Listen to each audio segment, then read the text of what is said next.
We are finally ready to play it, I think. It is like on a super small screen for me, so I barely see any of the game, but that doesn't matter. Also the music. God damn the music. A little bit. The music is so fucking good.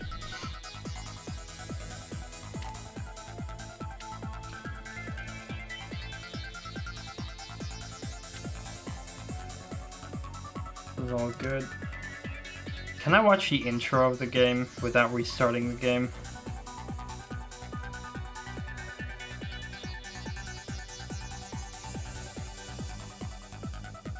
Because I just really want to watch the intro, but I will not restart the game because it was a pain to get it into windowed mode.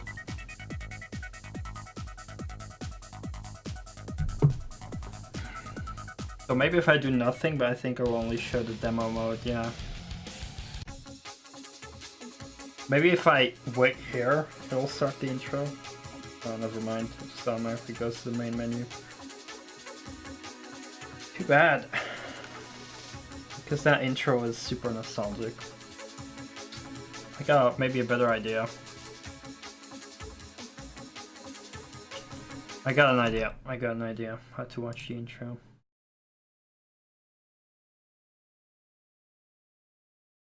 Got an idea, boys.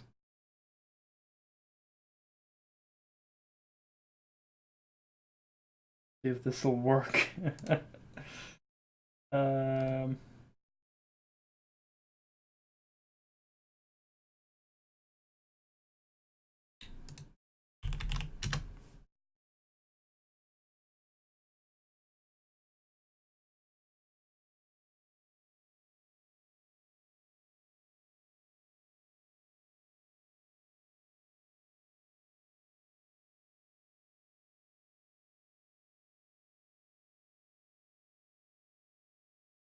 Well, that don't work.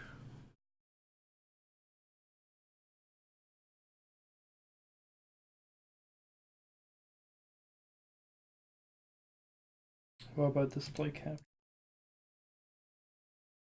Alright, it won't even let me do that. Then there's only one more thing I can do, really, and that's the most annoying way to do it, but it'll have to be like through browser source. So I can only do it through that, really.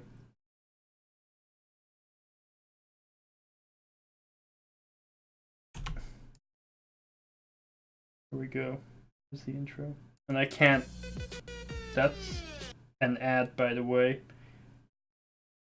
What the fuck?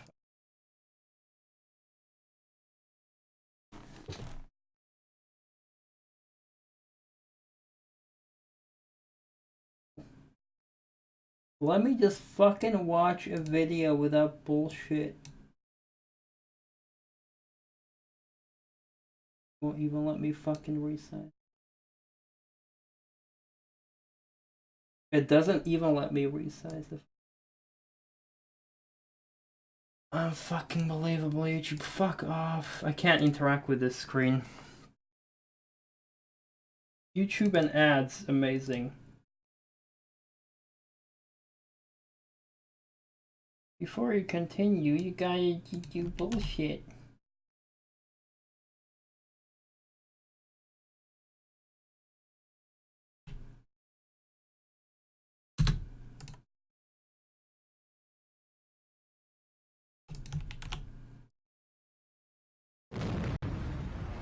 See, it doesn't let me show it because YouTube is being fucking AIDS.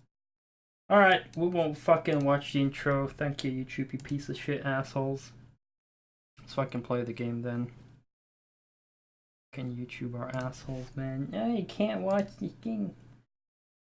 Alright. Let's do it.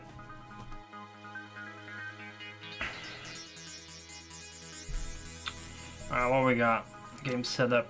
One player, single race, tournament, knockout.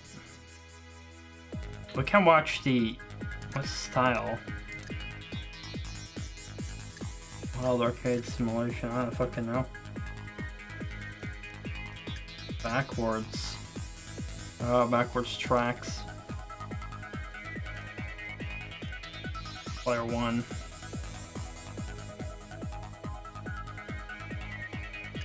So I believe the McLaren F1 is clearly the best car.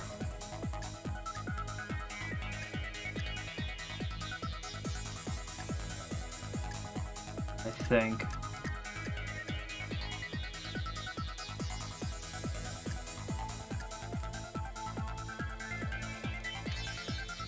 We got showcases as well. The ultimate road-going sports car. McLaren Cars spared no expense and drew upon its vast Formula One racing knowledge to create. Probably just use the McLaren. Yellow.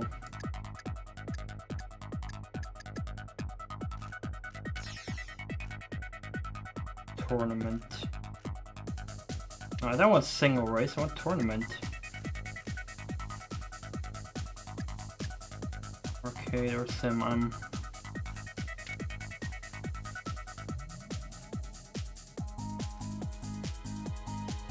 let's try it. Let's hope it'll work. Let's hope my controller thing works. 3, 2. My controls don't work. Oh, here we go. I can't, that was the wrong one. I need to, oh god, I can't even restart. I didn't know where my accelerate was.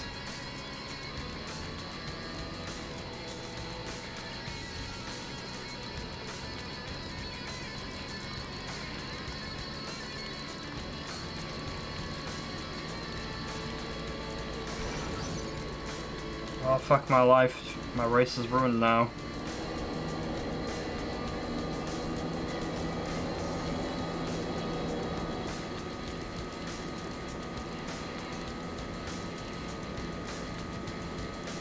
I hope I can still catch up to these plebs.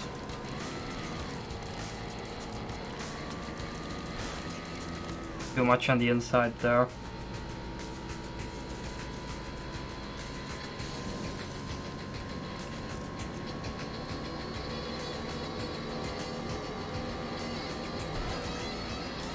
Oh boy.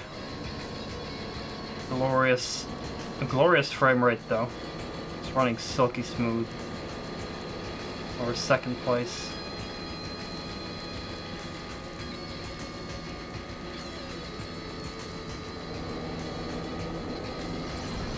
Oh shit.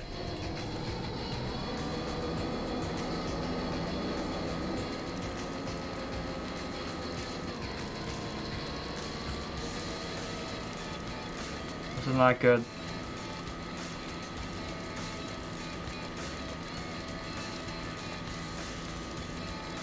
I thought I had my accelerate keys on different things, so I kind of fucked up there.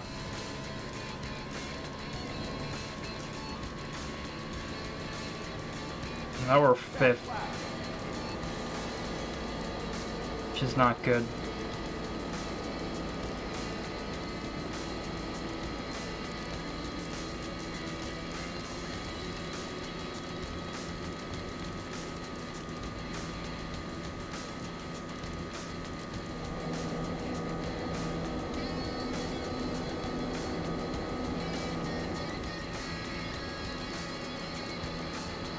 Oh, we can win.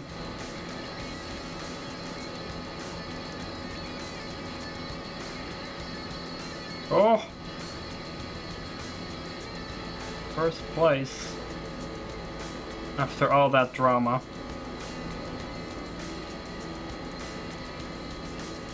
Lap record. Final lap.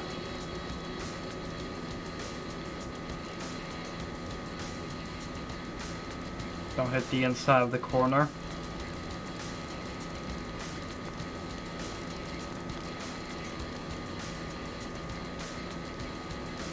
Jeez, are we really going 370?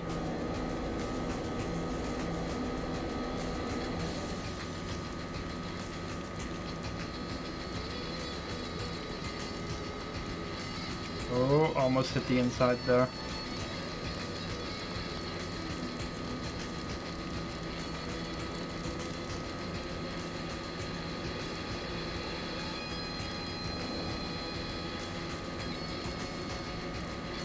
And the McLaren F1 wins. Yeah! McLaren F1 best car, boys. Congratulations, you've won the race. Oh. Rats. You've got a top 10 time for this track. Holy shit, I am amazing.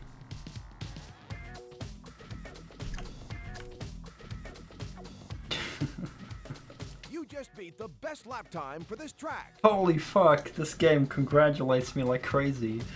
They make me feel awesome about myself, something that I normally never feel. Like the excitement of the narrator, man. Like, holy crap, you just beat the best lap time.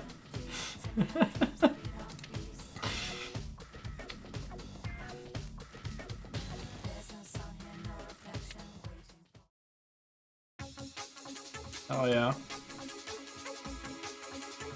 Man, this is so hard for me to play because it's like the size is like 1/8 or 1/9 of my screen. Tiny ass square. Gonna have to like be all the way like this.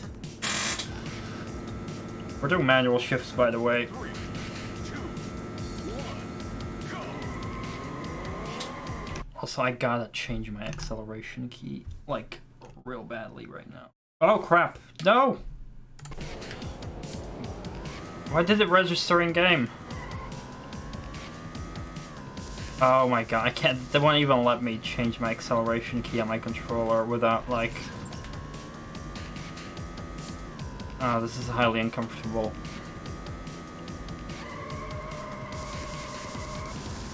Oh boy, that's not what I want.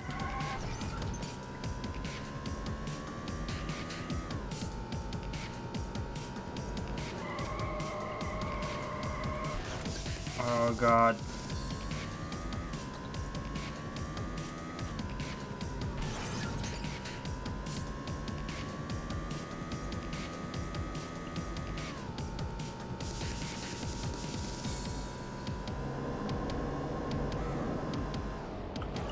Holy shit. Hey-oh.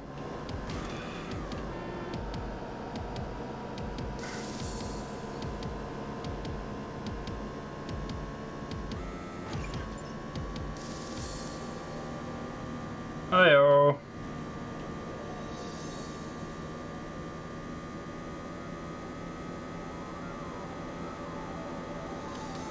Whoa, bird poop. Looks like it, maybe it's just bugs. Oh, you... Fuck.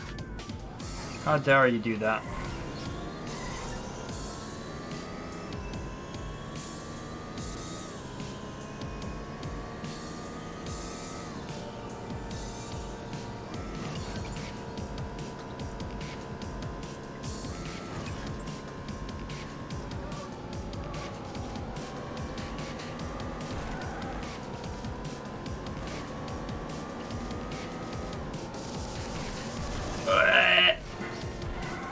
Fuck you. Oh, you assholes!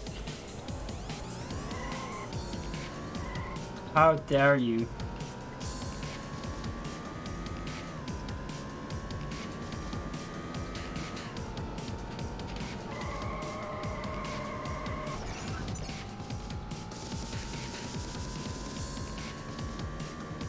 Oh my god, I can't.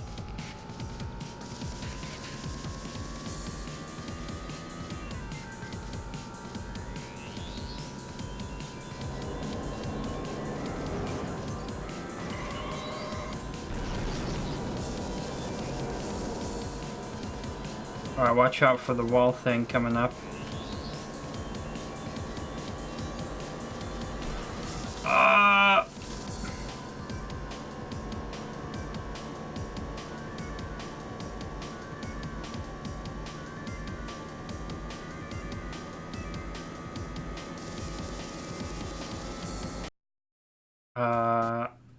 And the game crashed. No.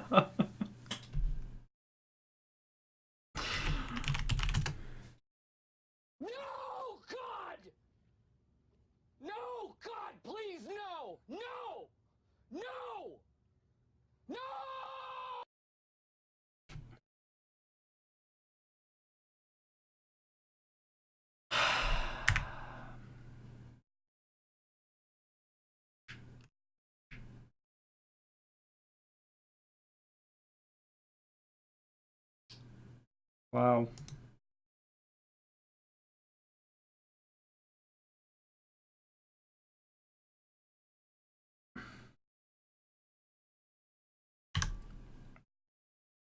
Big rip.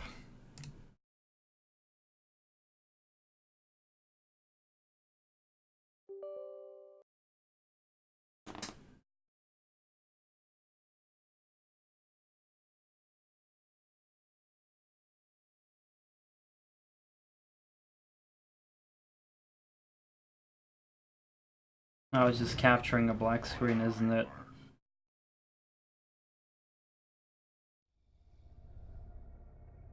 Yeah, it shows me the intro, but...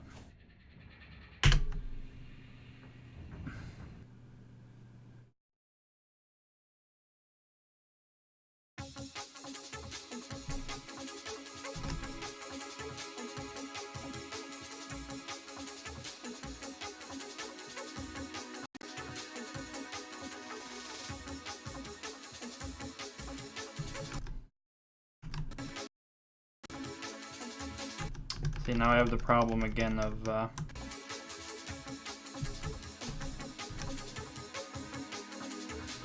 it not going windowed for me.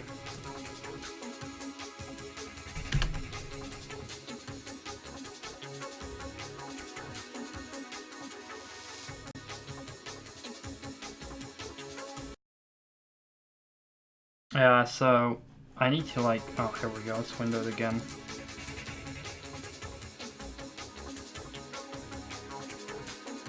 But I can't like, oh, I did save my game though. So maybe it won't crash this time, I don't know. We can only hope that won't crash. 3, 2, 1, go!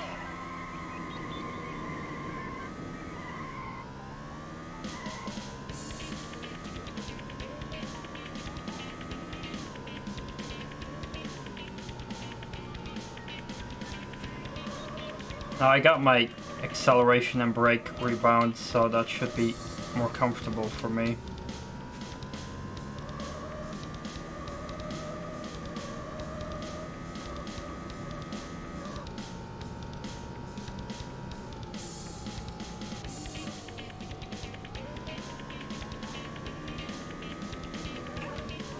Now, if in any case it'll keep crashing, I have no opponents.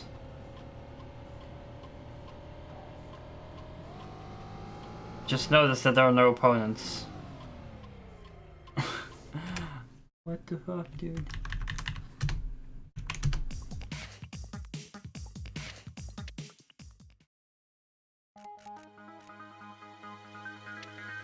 So it didn't save my race?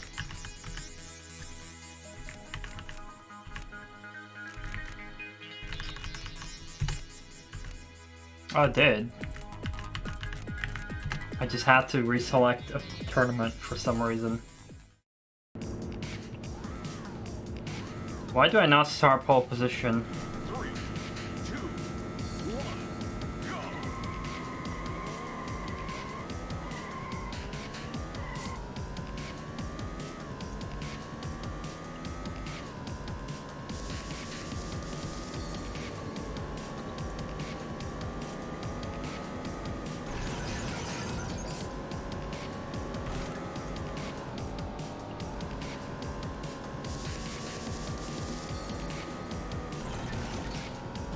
Instantly I perform worse than when I was playing solo.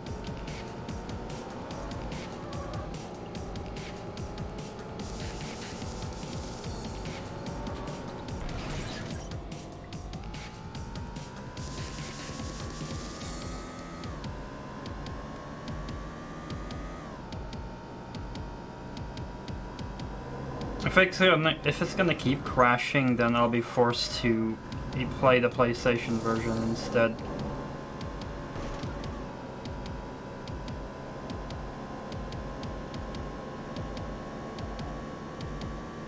Which would be sad.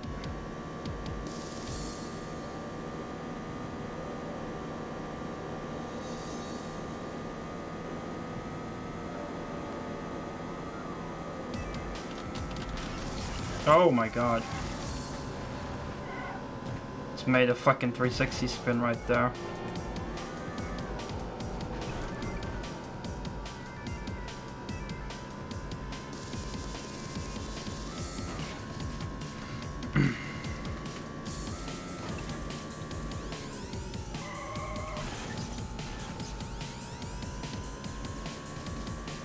Who's up in first place?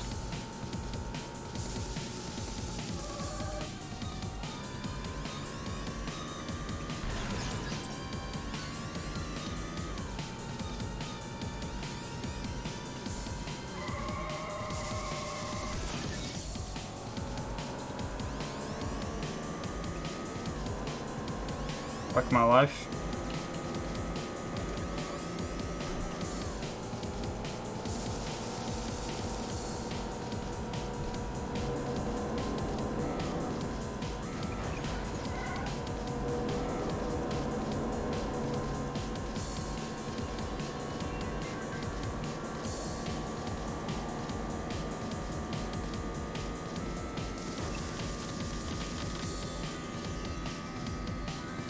That's a lot of bug kills, by the way. I thought it was bird poop, but I think it's bugs.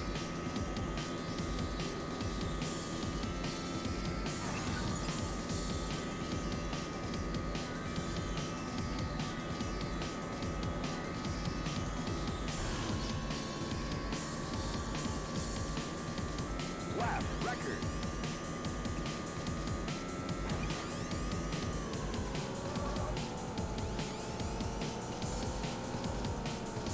Fuck.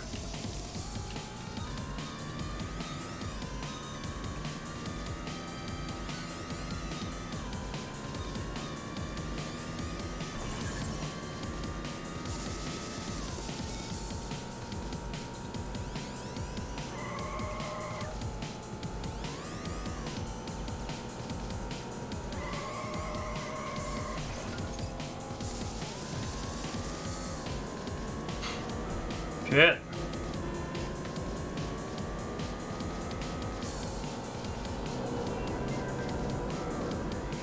This game is hard as fuck, dude.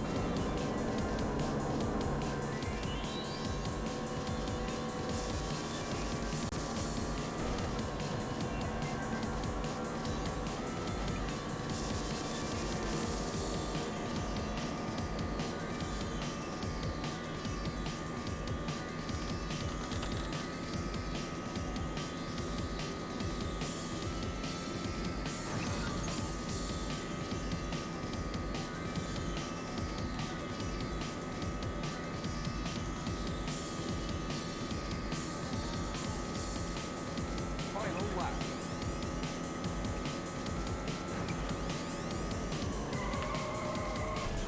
Oh shit. Motherfucker.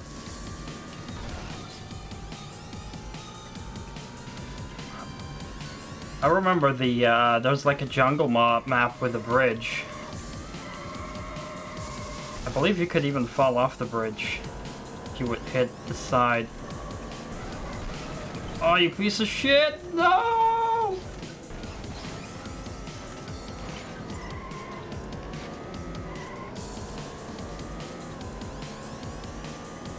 I'm not certified for tournament mode. I suck too much. That no, it crashes again. No, game, why you do this to me? I'm gonna cry. I'm gonna cry. I'm gonna cry so hard because I got so far. I still have a chocolate cookie though.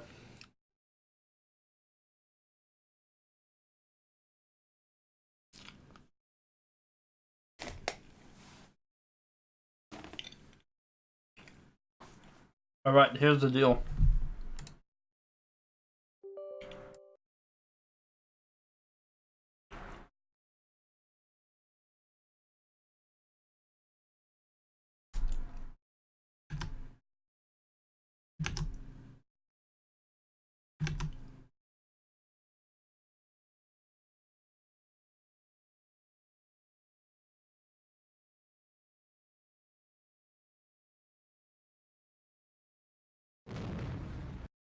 Third time's a charm.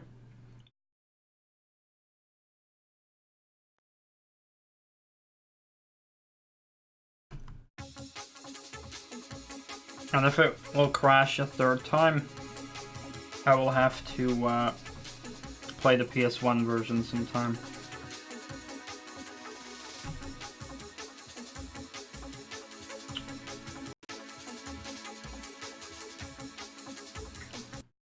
Shows my desktop for some reason, GG.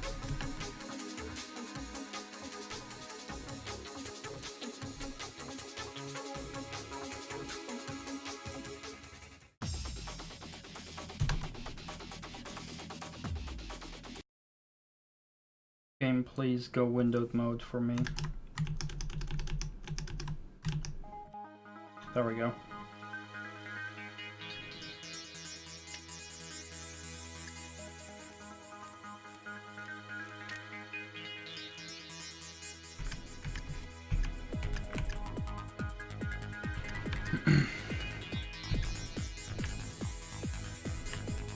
I want a Ford.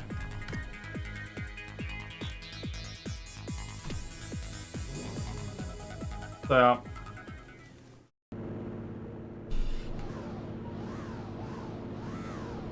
3, 2, 1, go!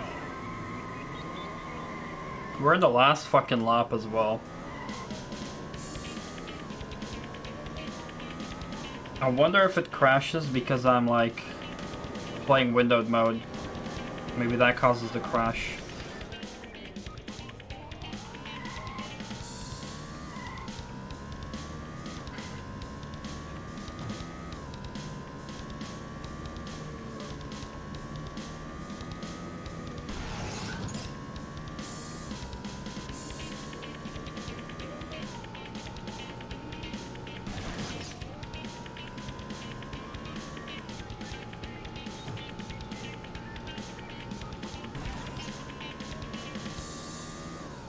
But I'm pretty sure it's gonna crash a third time. If not during this race, it's gonna be like during another race.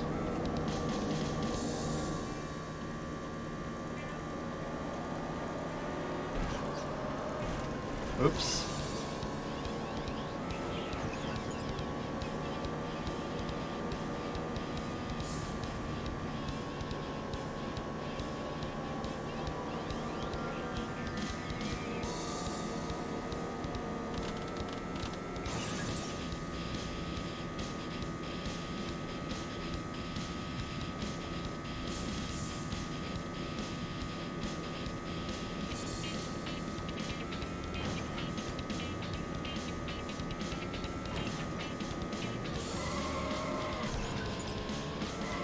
I mean, it's a miracle I got this to work on my PC like this. With like tons of tools and shit.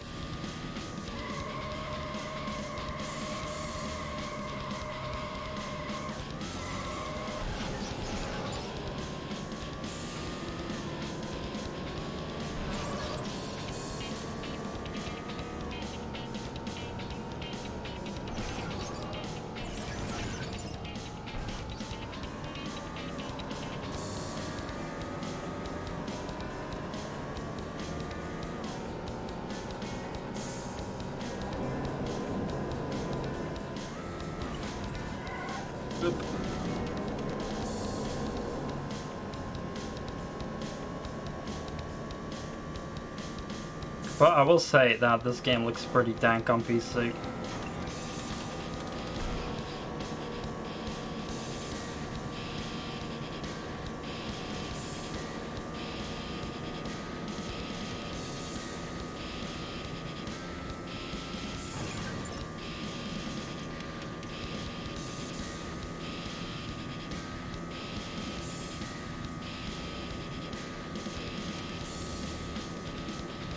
Fast lap!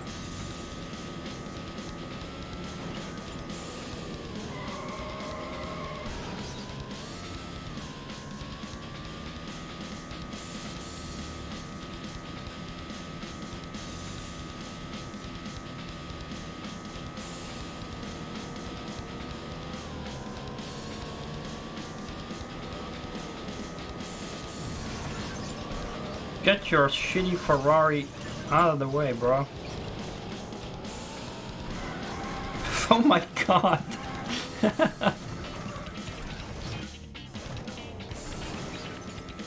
Big rip.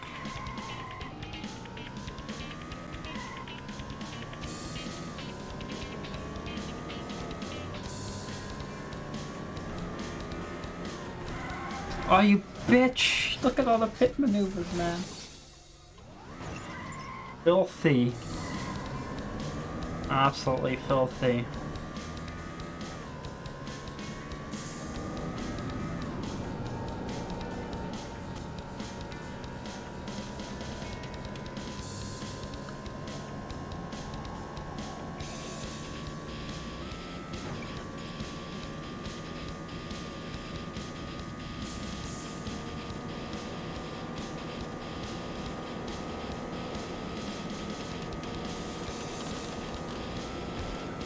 Oh, fuck.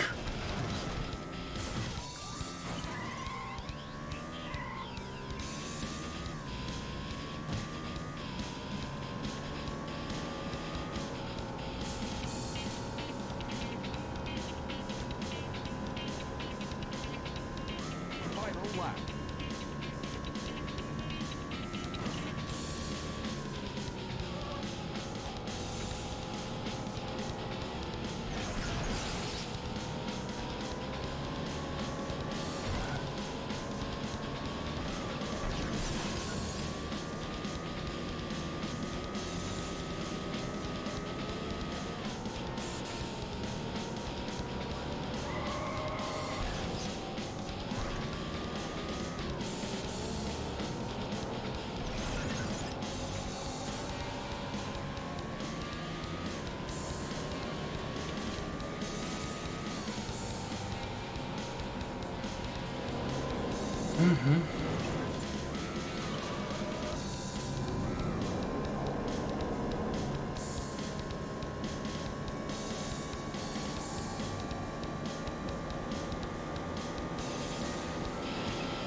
Oh.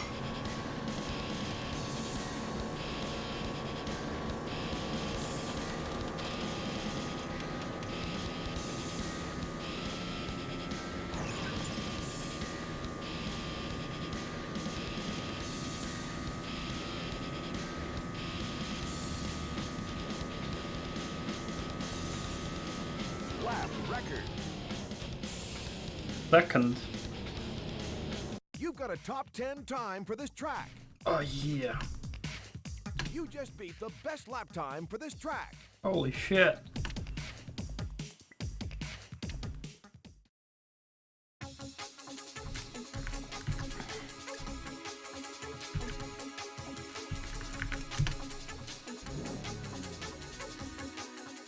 Why did it change me to the Ford Indigo?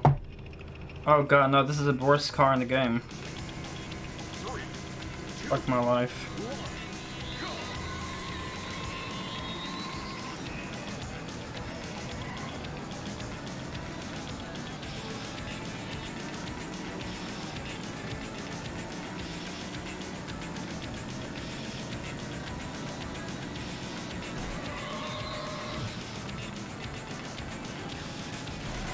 Fuck you!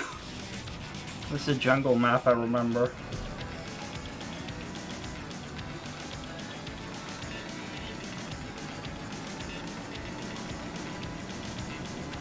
I should have gone the Jag. God fucking damn it.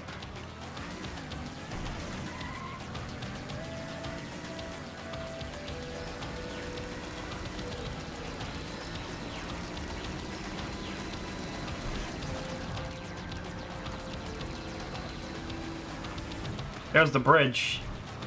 Look, you can drop off it, see? I always love doing that.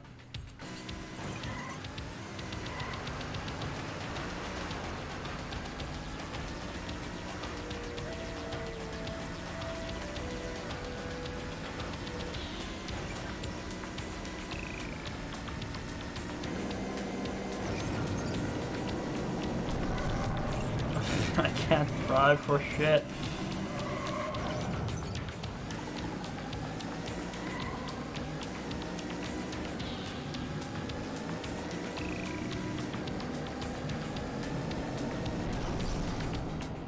Dude, this is hard. Especially on such a small screen that I have.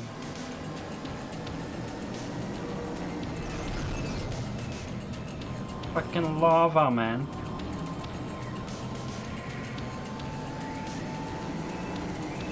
Boy.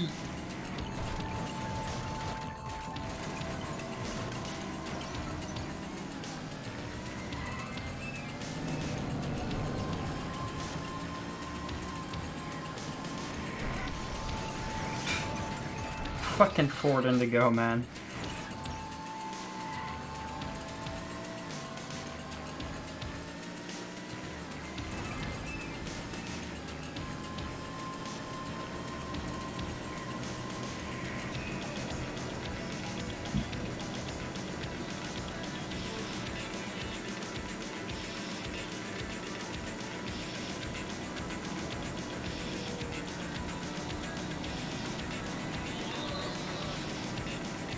Oh!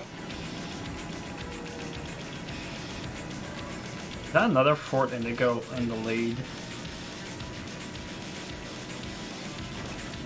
What? How is that possible? Boy! We in this lead. No! Are you asshole?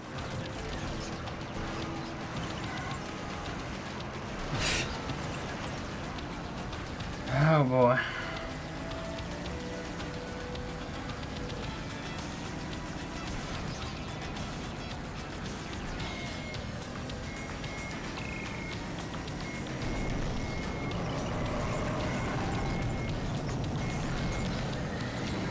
You cannot avoid crashing.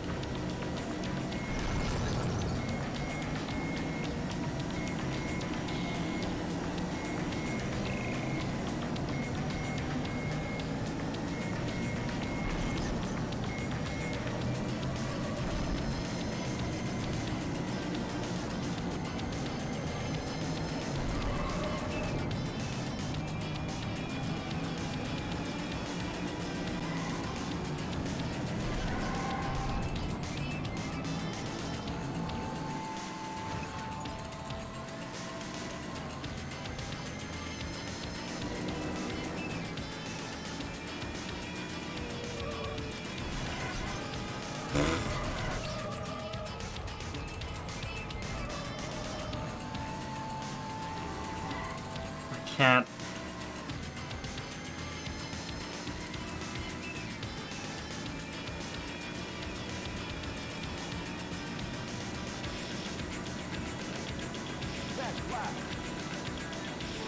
Wow, that was my best lap.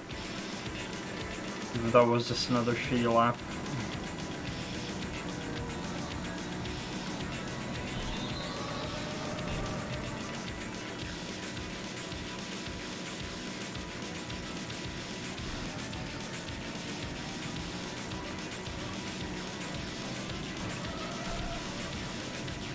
Oh boy.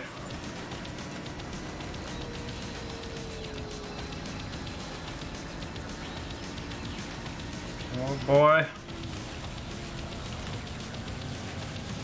Oh yeah.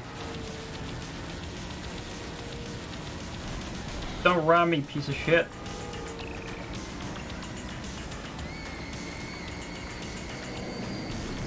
Oh god, no. No, my crown.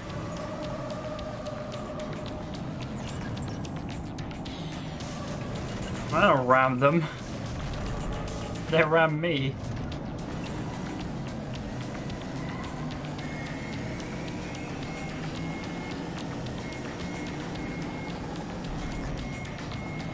This cave area fucking hard.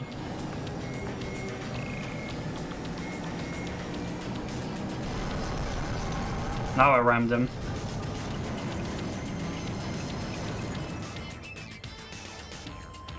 Oh, nice.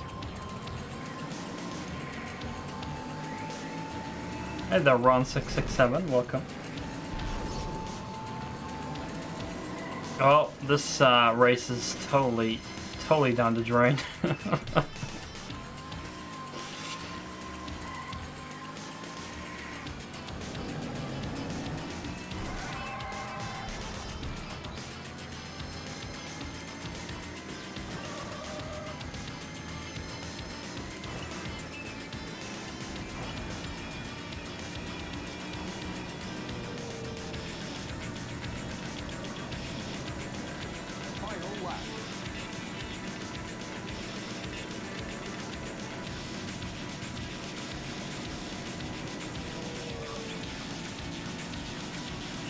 Well, thank God for rubber banding, apparently. We're back in second.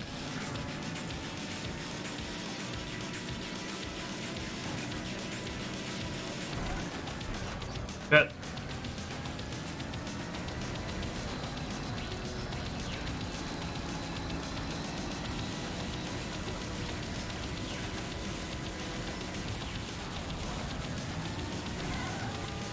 You assholes!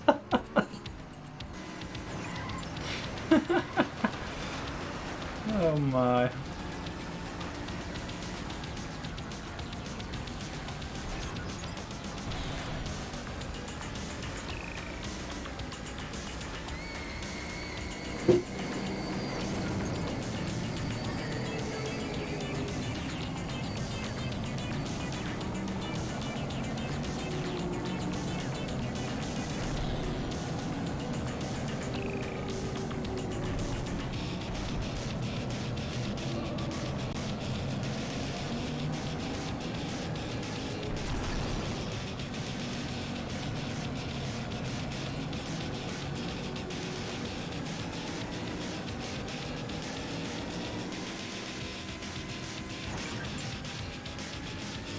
No! No! Fuck.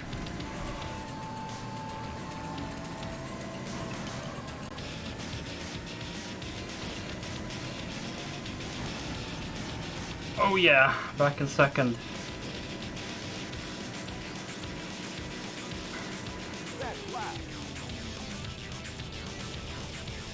What's happening? You've got a top 10 time for this track. I'm failing. That's what's happening. Welcome me up. What's this game? Have you never heard of Need for Speed 2 before? You might be too young if you've never heard of this game before.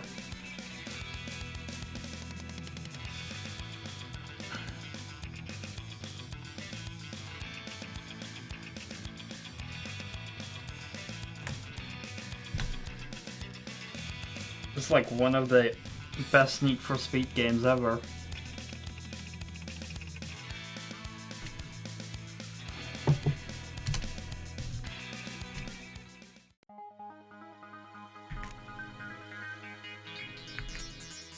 Oh, it didn't crash. That's good.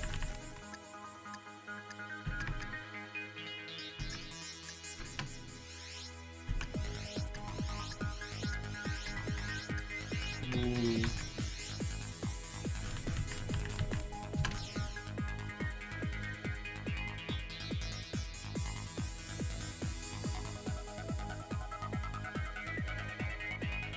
This one was on PS1, not PS2. This is the best Need for Speed game. That's each their own opinion. It's definitely, for me, the most nostalgic one.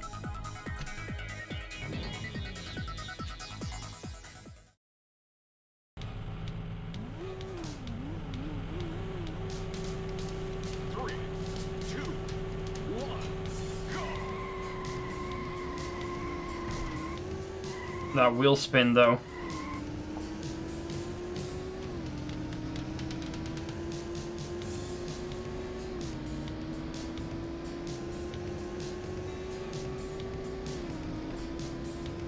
I've played this on VirtualBox.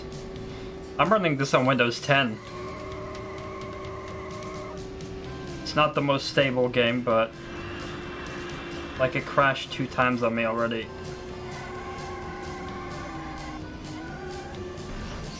Oh shit. And if it's gonna crash a 3rd time on me, then I'll have to resort to streaming the PS1 version some other time. But you know, PC frame rate and shit is super nice.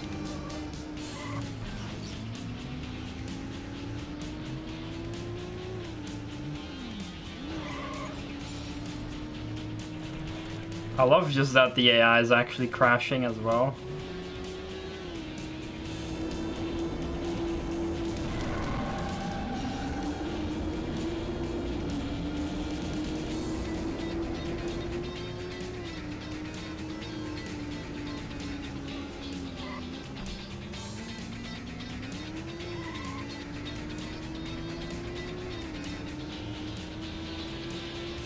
freaking hairpin turns are.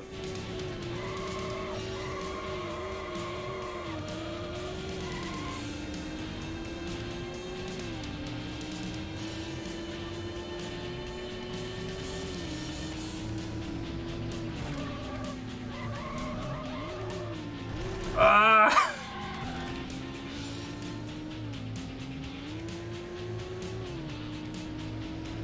Shit.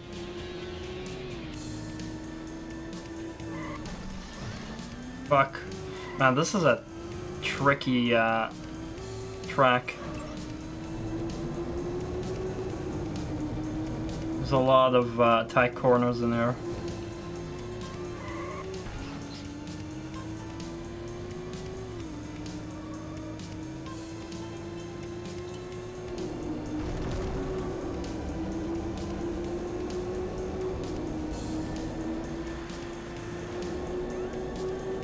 Oh, a wall in the middle. Yeah, I hit that wall. Oh, god damn it.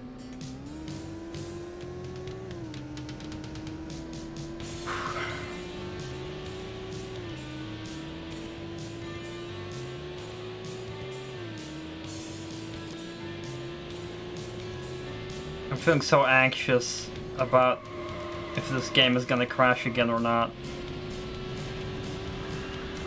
Oh shit, I didn't mean to hit him. I never mean to hit anyone because it just destabilizes my car like crazy.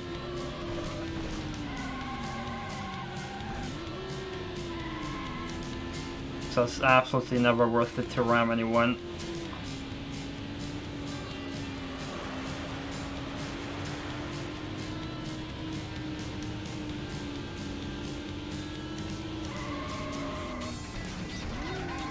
If I brake, it really easily start to like drift out, which is a bit annoying.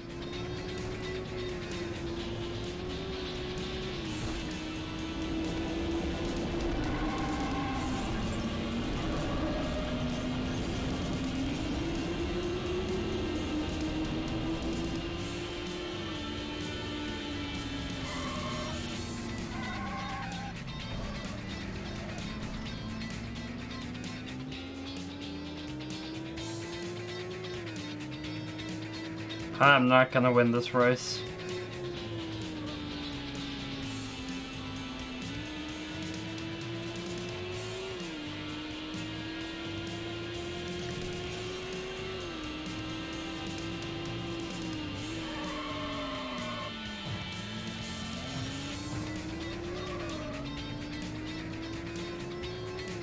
Absolutely not.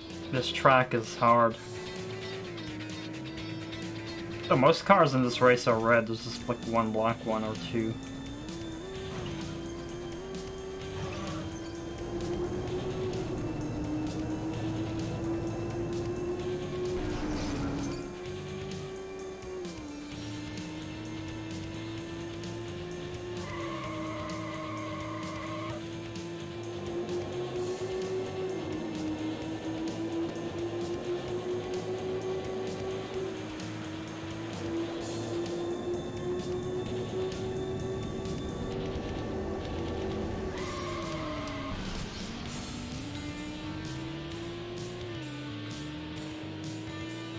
I fail with the brakes in this game. I had trouble with that in Need for Speed 1 as well.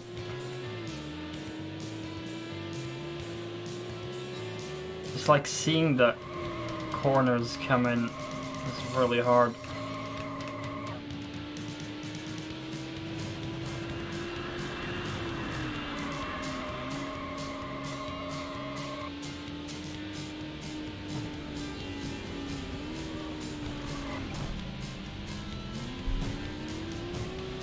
Oops.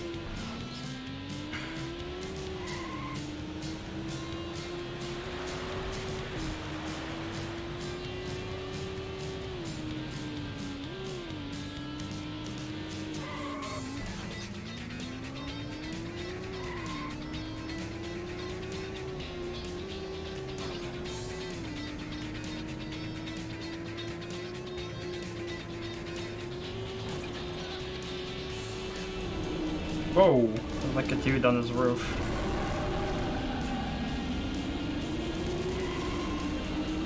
Extreme.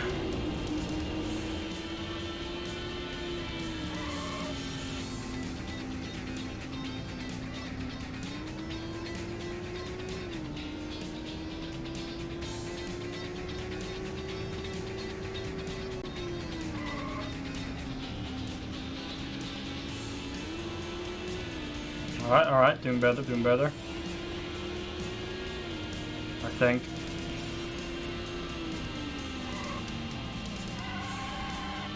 Nope.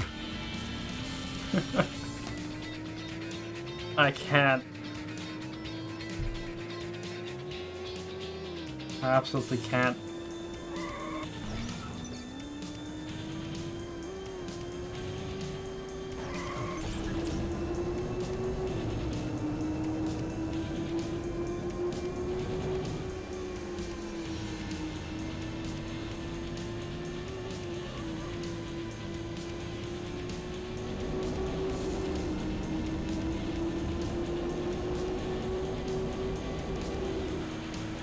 Maybe I just have the wrong car.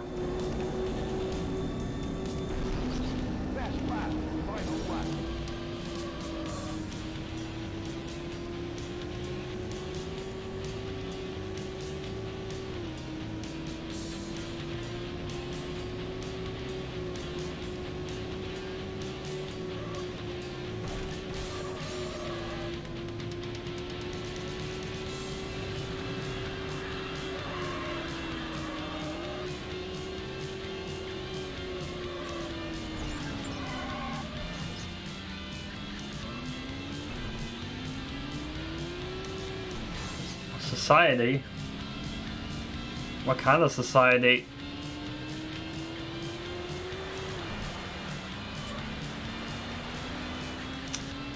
Shit, I fucked it up.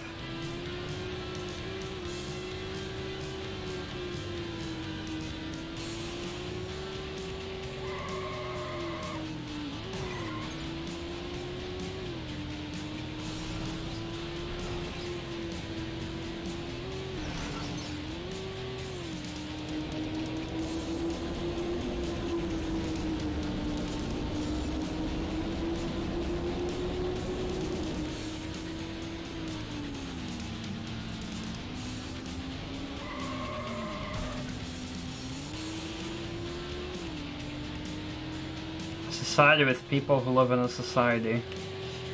Can't argue with that. That's cold hard facts right there.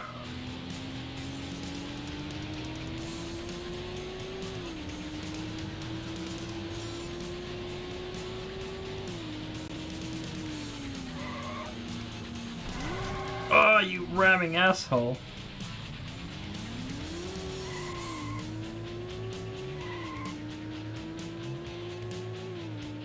I am never gonna win this tournament.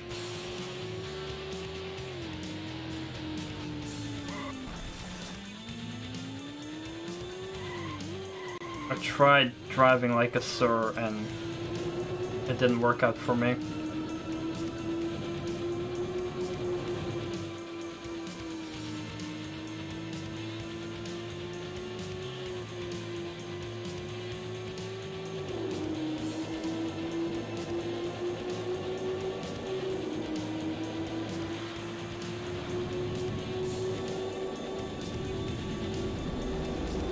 Fucking rip. You've got a top 10 time for this track.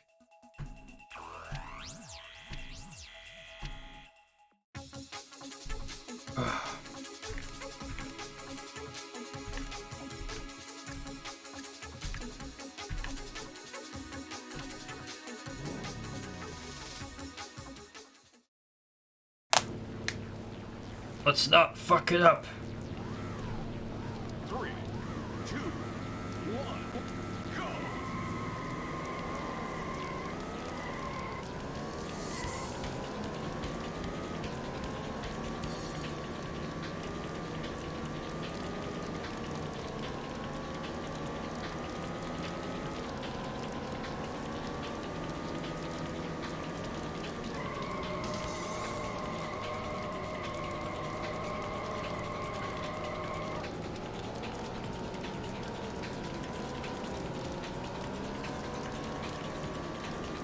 Oh boy.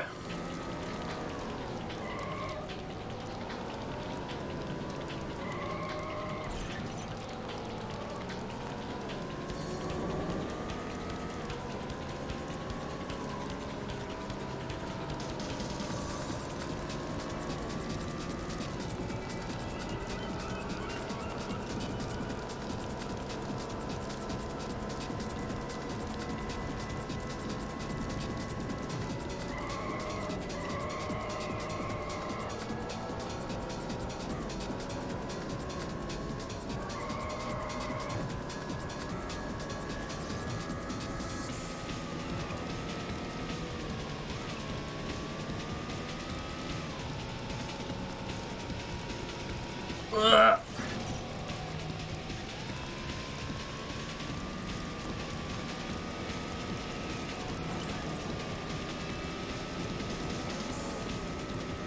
Oh, he crashed.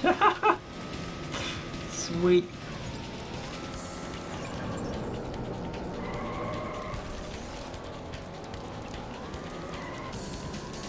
Oh yeah, boy. Society where cars are driven by people who learn how not to fuck up. Well, as far as I know, I'm not learning anything. So I don't know. I'm just fucking up constantly.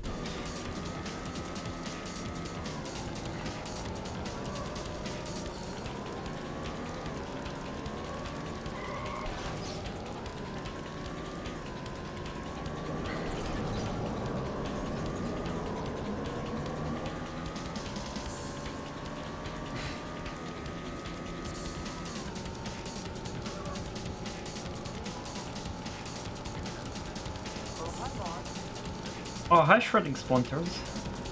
Welcome to Need for Speed 2. Special Edition. I think this is probably the first racing game I've ever played in my life. And I probably was better at it than I am now.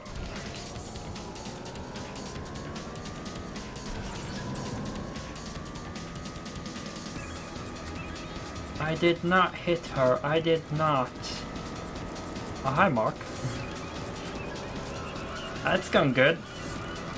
Feeling anxious about this game crashing any moment like it did twice already, but other than that, we're loving my nostalgia.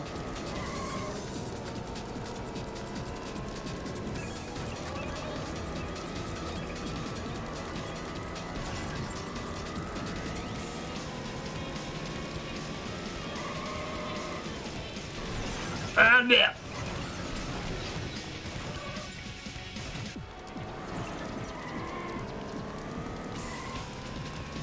Not gonna lie, whenever I'm on Tinder and I see a girl named Lisa, I'm always thinking about that sentence. You're tearing me apart, Lisa.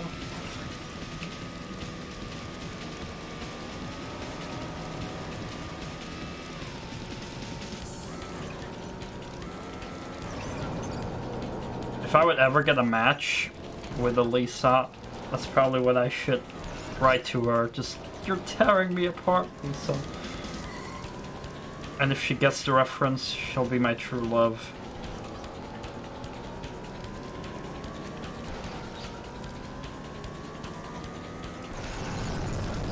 I'm glad so many of you know the nice memes behind that.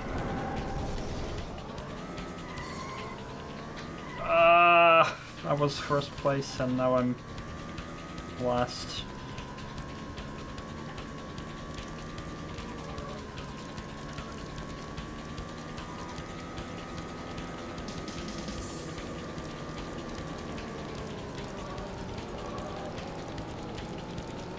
I was having such good hopes for myself.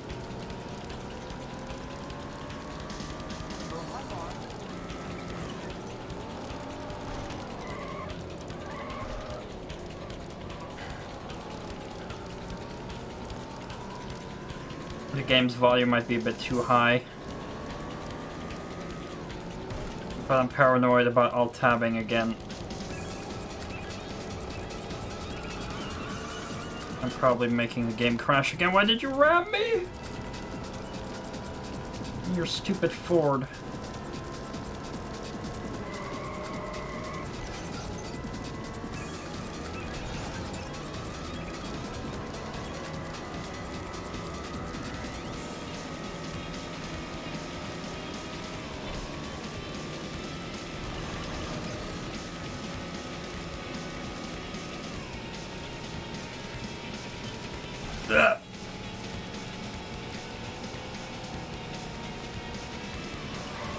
I love how you can kind of steer in the air in this game. Pretty dank.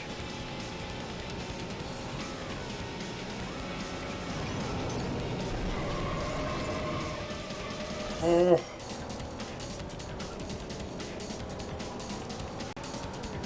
STRONKI back in 3rd place, 2nd place.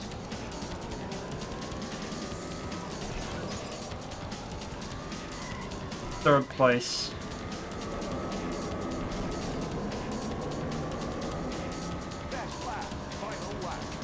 Whew. Ah, no! Uninstall life.exe.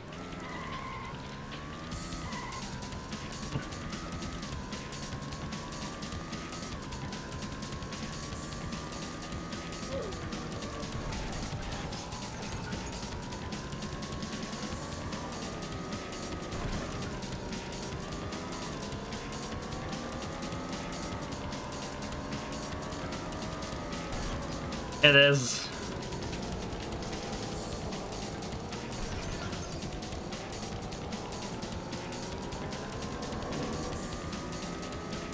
Thank you. Alright, hold on. Hold up. Let me make it better hearable.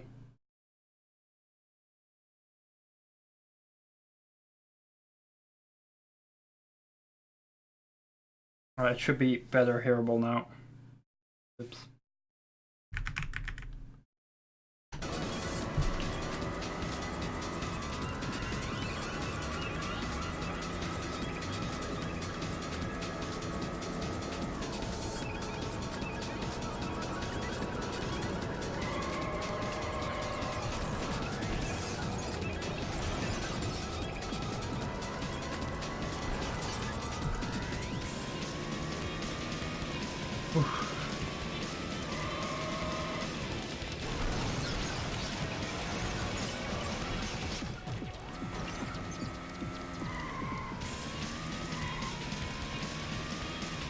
Fuck my life.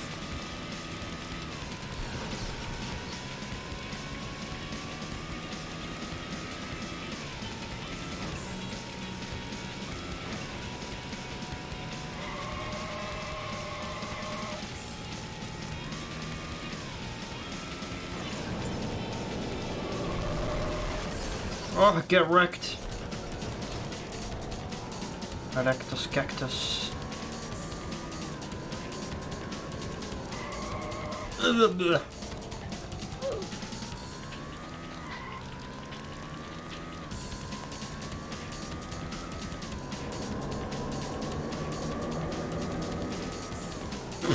Six, fuck my life. Welcome back, Light. You've got a top 10 time for this track. Yes. Great music.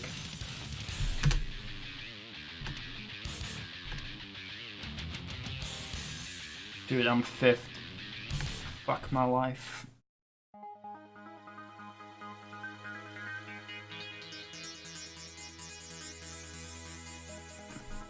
I don't want a fort in a go.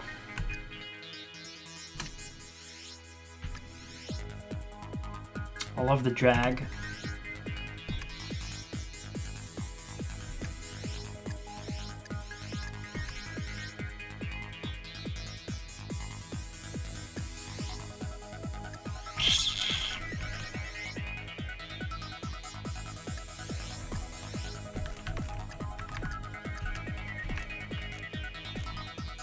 Jag.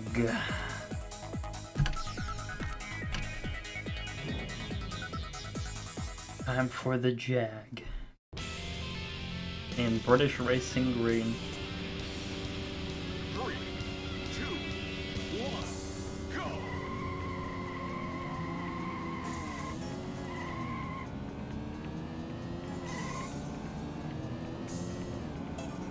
Holy shit. Whoa! Can't even cross one fucking corner without flipping my car like a total moron.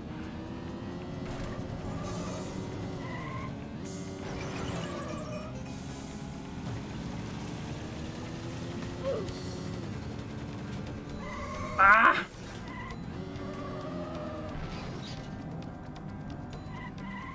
I cannot.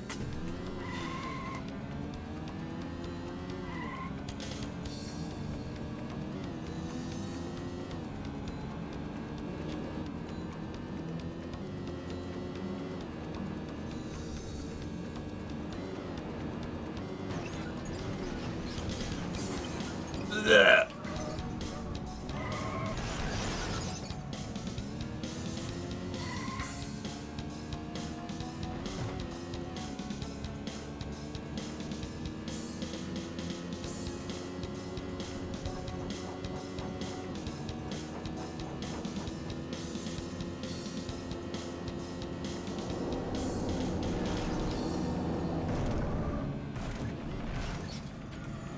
What was this card?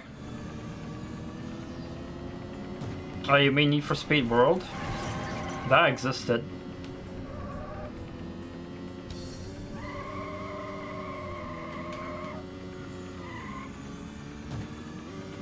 Whoa, my car makes bunny hops. Did you see that? I didn't know the ability I had with taxis in GTA went to this. I think we're in Greece.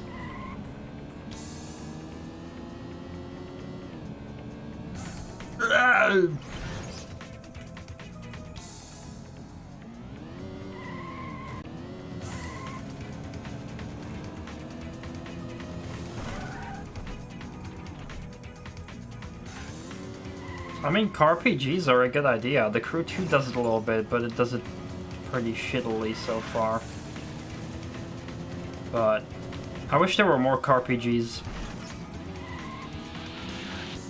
Yeah, there was a game called Need for Speed World, which was a Need for Speed MMO, but it's offline now. EA pulled the plug.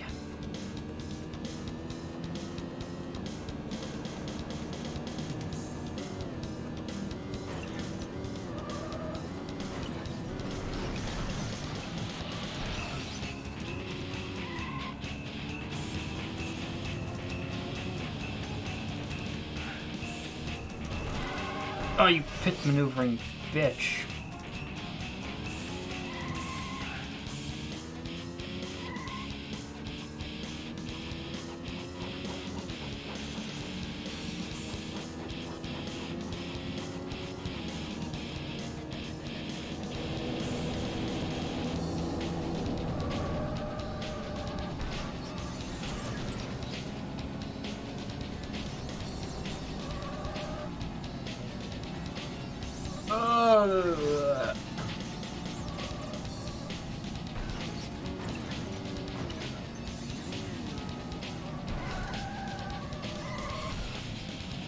Whoa, what the fuck?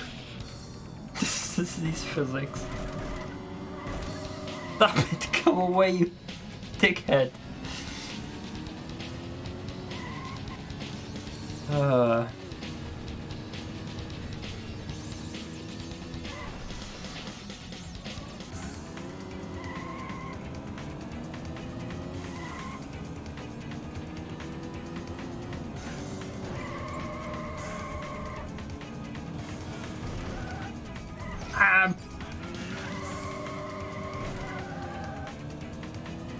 I can't do this. Oh, what the f— oh my god. You ever love a game, but just suck at it? That's pretty much this. I love this game, but I suck at it. I suck so hard at this game. But I've learned to accept that I don't need to be good at every game.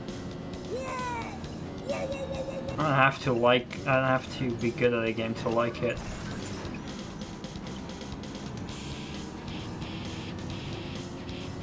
It's always more fun to be good at a game, but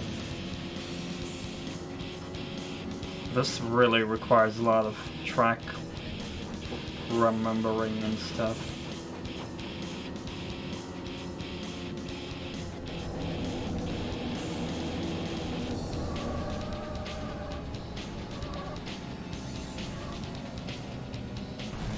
Boyos, get out of the way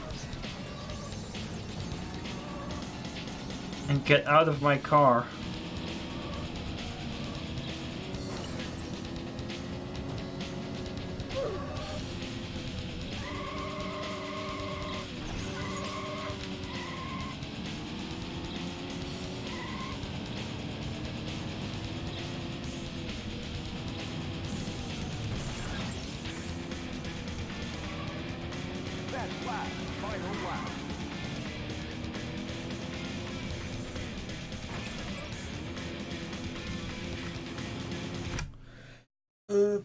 Let's read up a chat, because I've been seeing you guys are typing lots of cool shit. I don't suck at it, you just have to devote more time on it. Yeah, I think you have a good point. But I don't have the time to, like, learn all the tracks and shit. Like, I just don't have time for that. Sadly. But maybe I'll, like, get back to this after finishing. I don't know. You know, it's this is like one of my childhood games, so I'm definitely very much fed by nostalgia when it comes to this one. Like, I wouldn't care about most other games in the series. I mean, I'll play them, but because this is so nostalgic to me, I would, like, only choose this one to, like, replay a couple times. Just bought Doom 2016 today, man, that game is good. Yeah, Doom 2016 is absolutely amazing. It is fucking amazing, and yeah, I streamed that twice, that game. Yeah, I have a Doom glass right here. Hold on, let me. There's the Baron of Hell kind of submerged in cola, if you can see it. There's the Doom logo kind of submerged in cola as well. It's a bit hard to see. It fades into red.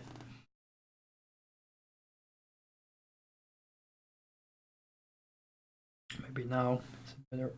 We'll do my standard drinking glass for when I stream. That was the reason I started to watch this stream. Thank you, Shredding Splinters. I appreciate that. I play Classic Doom every Friday as well. And I just play whatever I'm in the mood for on a lot of other days. I'm also gonna play Doom Eternal when it releases. I pre-ordered the collector's edition with the helmet. So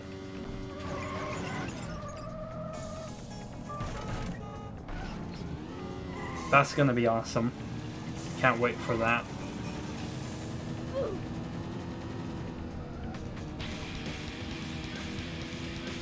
Because Doom Eternal is looking to be amazing.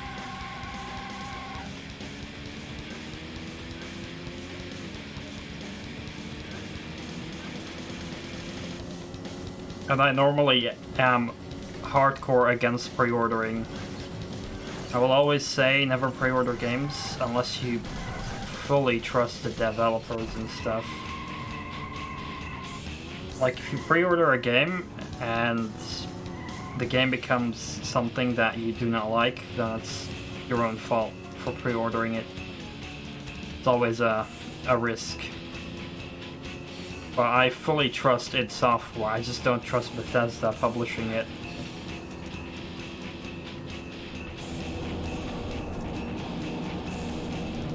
But, like, if they fuck up Doom Eternal, that's gonna be quite an achievement.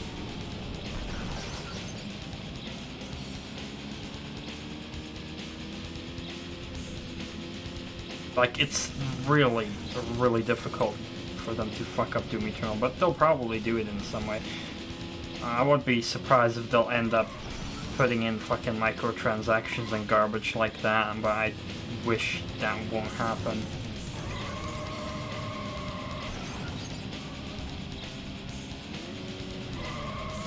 No microtransactions in my Doom. I swear to God. Time for this track.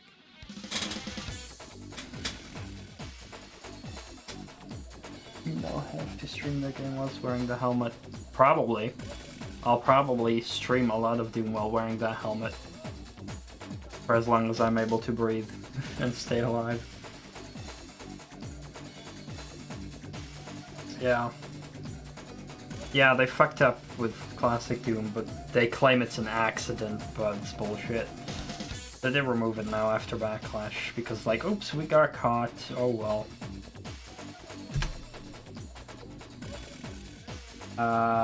Smoke weed every day. Shit. Gotta go fast, gotta go fast, gotta go fast, gotta go fast, gotta go fast, gotta go fast, gotta go fast, gotta go fast, gotta go fast, gotta go fast, gotta go fast, gotta go fast, gotta go fast, gotta go fast, gotta go fast, gotta go fast, faster, gotta go the fastest. Thank you, Light, for the 420 donation. Holy shit, dude. Thank you, bro.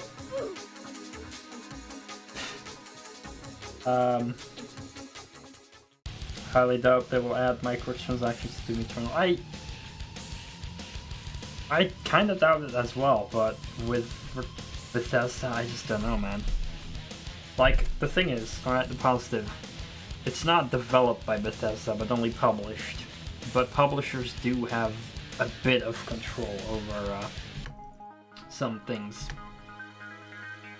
Now, Doom 2016, you know, that was amazing. No microtransactions, no bullshit.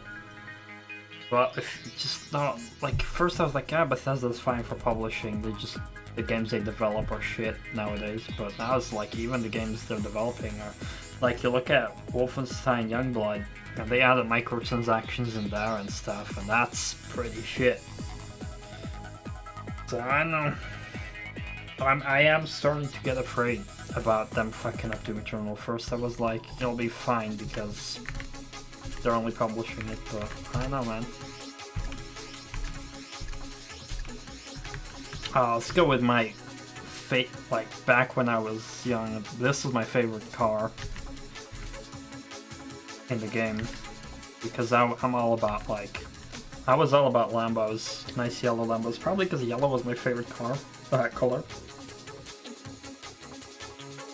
I still love Bethesda until the disaster. Yeah, same here. I literally would call myself a Bethesda fanboy a couple years ago. Like, when I got my hands on Fallout 3, I was all over that game. Fallout 3, amazing. Fallout 4, you know, took some steps away from the RPG, was more like a shooter, but I still enjoyed Fallout 4.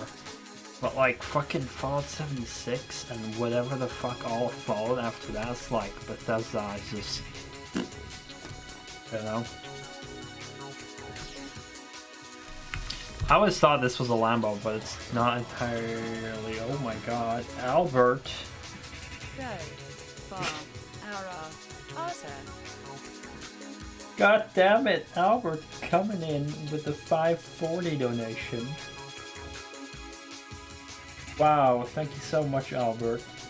And good evening to you. How you doing, man? Welcome. Dude, thank you guys for your generosity, both of you. I was hyped for Fallout 76. Yeah, like a 2-player Fallout 4, that would have been cool. But when I heard it was like online only, I lost a lot of interest real quickly. I really did. Say hello to my little friend.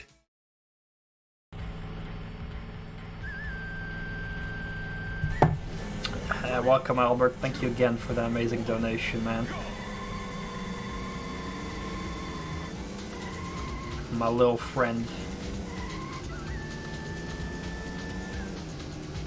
Probably we're in some kind of Asian place.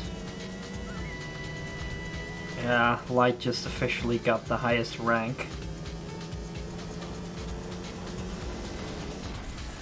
Fuck my life.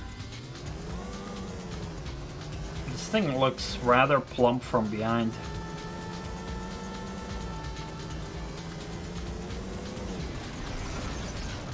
I cannot drive for shit. These trees look pretty good. Nothing beats the tree with the monkey in Gran Turismo. That's the best tree ever.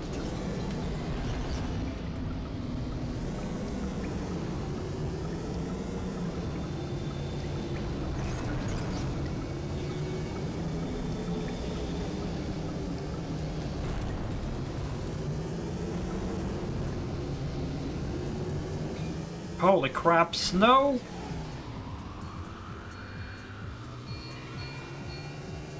Crash Team Racing, yeah. Because Activision Blizzard are fucking greedy cunts. Seriously. People give EA a fuck ton of hate. Well deserved, because I hate EA as well. Pretty ironic because I'm playing an EA game now, but back in the day when they released this, they were a good developer company. And publisher. I can't drive for shit.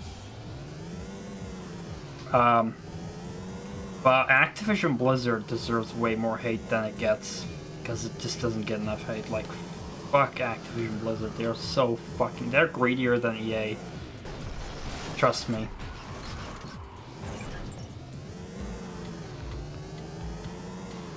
Have you guys heard about, like, the offshore tax havens they have? They got, like, a tax haven in the Netherlands here, where they avoid, like, having to pay tax for all their income and shit. And actually, they get paid back tax and crap like that. So technically, people who pay tax pay Activision Blizzard money instead of them paying tax. Something like that. I mean, I'm not that well informed about how taxes work and all that crap, but that's how I understood it. Also ripped my car. I just fell off a fucking mountain.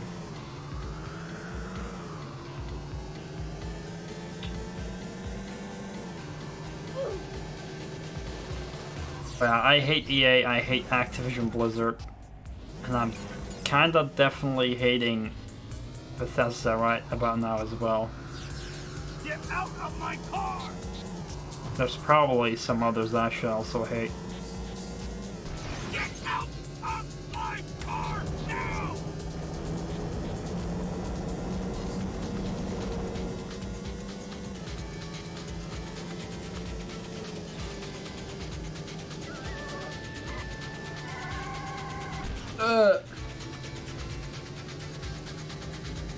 Get out of my car!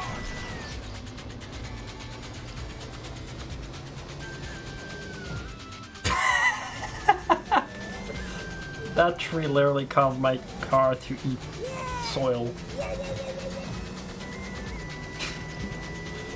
Fucking wrecked by a tree there. Guys, I'm so sorry, but I cannot properly drive in this game. I suck too hard. Also, I'm trying to read chat while driving. I know that's not a good idea, but I'm doing it for you guys. Read chat and drive. Best idea.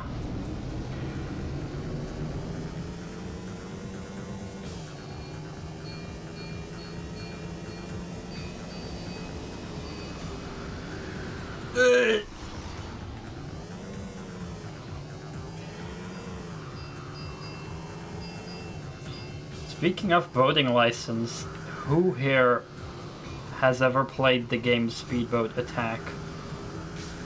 Please, someone, tell me they have played Speedboat Attack.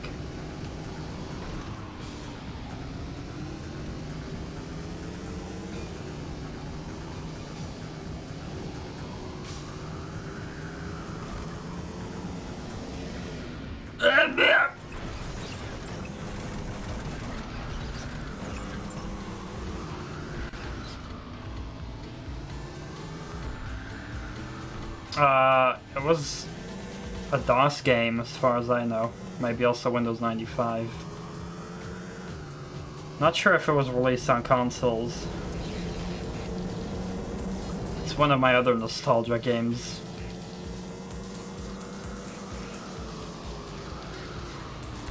Dude, this is harder than Colin McRae.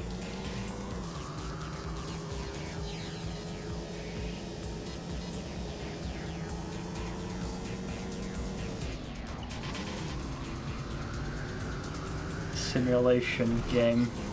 Well, it's not really a simulation game, but it is categorized as that as far as I saw online.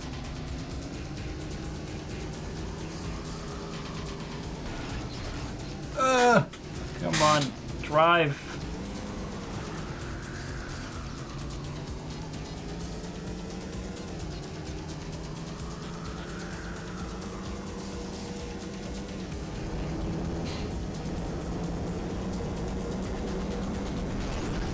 That's last.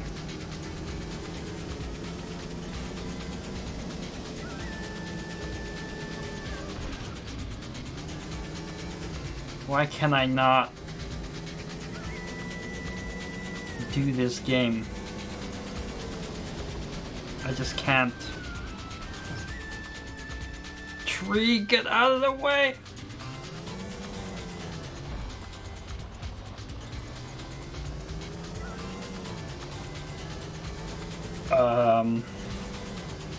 I know my abandonware.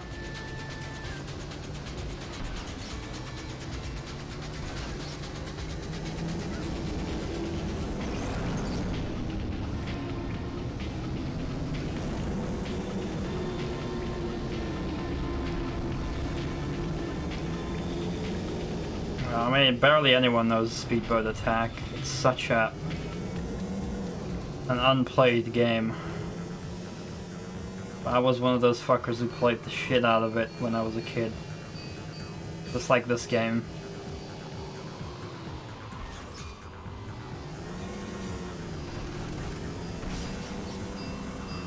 My abandonware is a great site. Also, PC Gaming Wiki, amazing site. You can like find so many patches and fixes for games. That's how I got this game to work on Windows 10.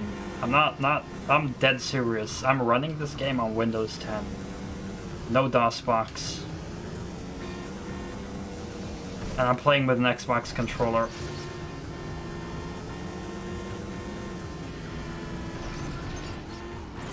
And all thanks to the PC Gaming Wiki, who provided me with like all kinds of info for patches and shit.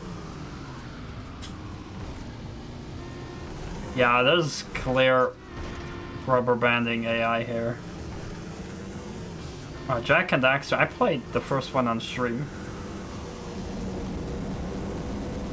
I'm planning to play the other Jack and Daxter games on stream as well. I got all of them.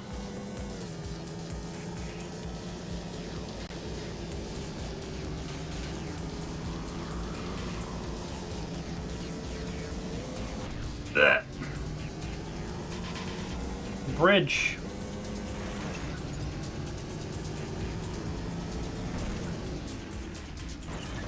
Blah.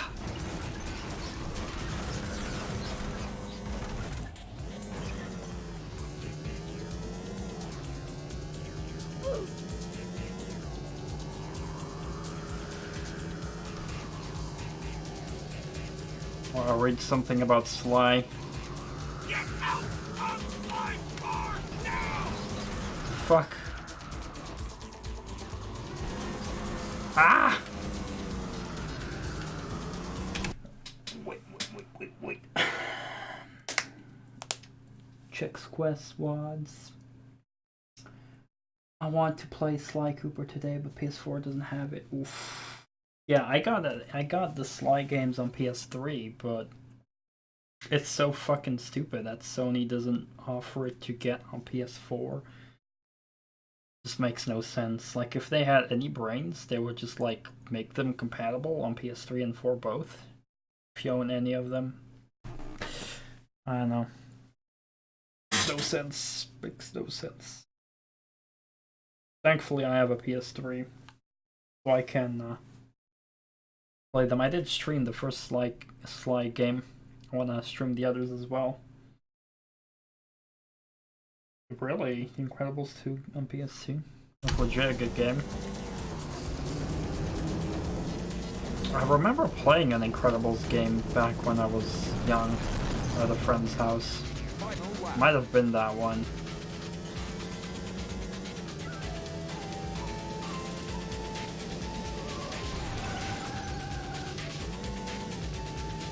Why are people watching me suck ass at this game, driving in last place the whole time? Hugging this tree every single lap.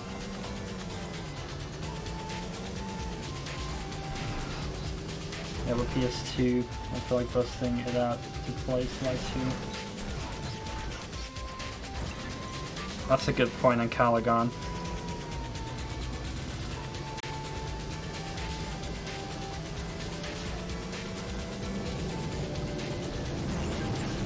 But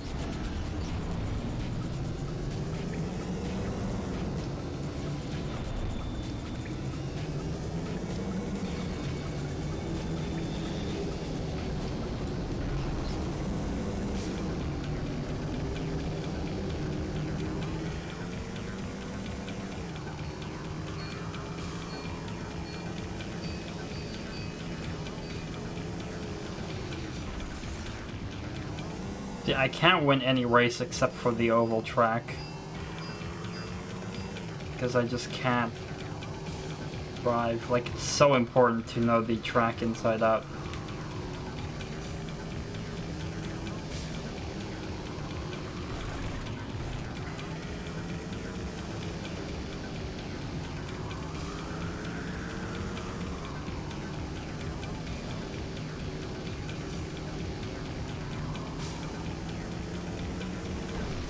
Oh, get wrecked. Fuck you.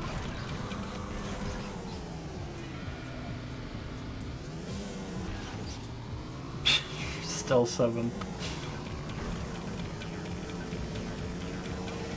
Noticing the crashed plane or whatever the fuck it is. Ah, you bitch!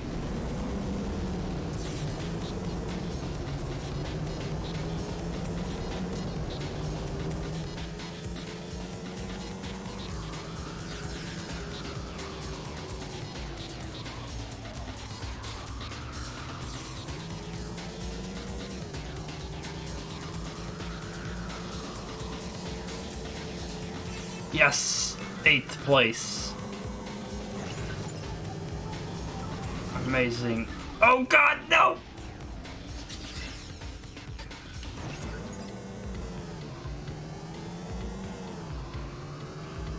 Trust me, modern racing games I don't suck as hard in as this.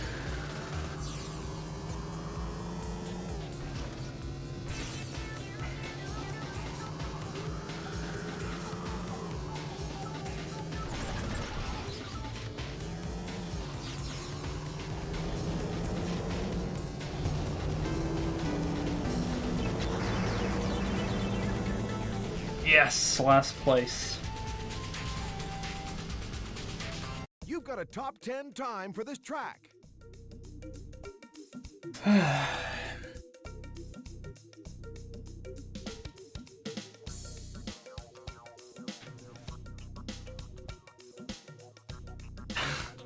You're 8th place, but you got a top 10 time. I'm like 5th. Oh, at least I'm still 5th. Oh, that was a... Okay, we still got Proving Grounds because we crashed after this one, so it didn't count my win. After this, we'll watch all the car videos for nostalgia. This is the only track I can win. 3, 2, 1.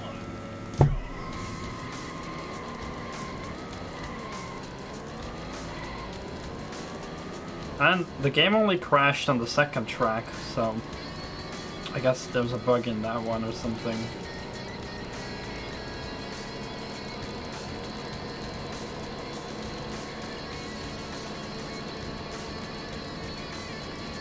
Look at that skybox. 60 FPS.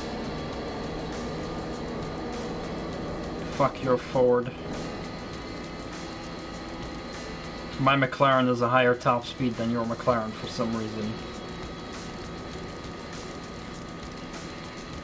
I think the McLaren F1 can go 373 kilometers an hour in real life. But maybe I'm wrong.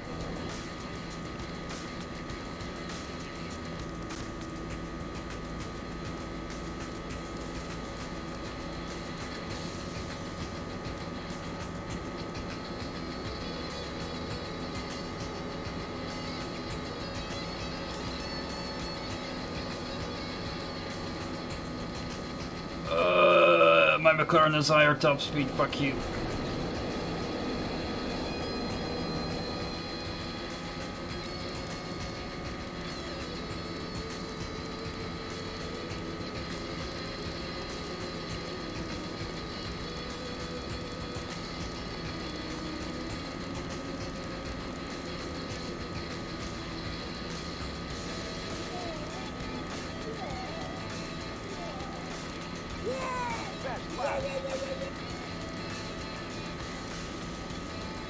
Easy.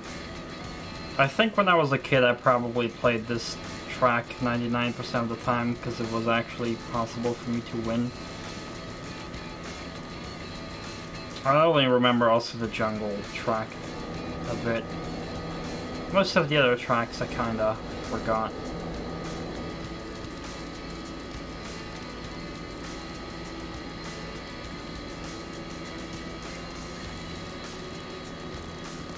Look at that plane though. High definition.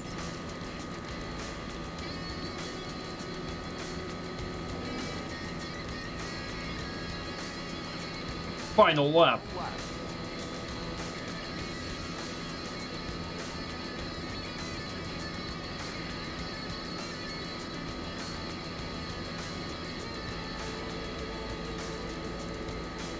Ah! Fuck, don't touch the wall.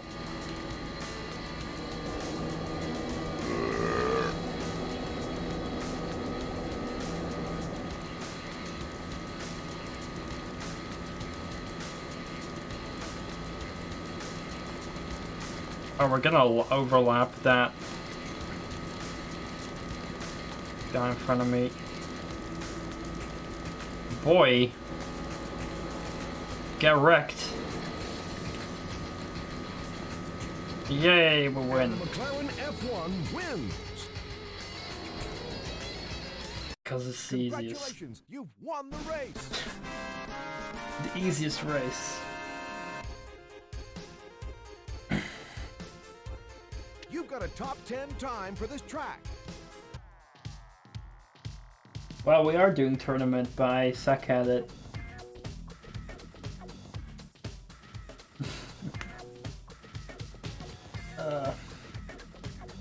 That was all of the tournament. And tournament summary. I am 5th place. Yay.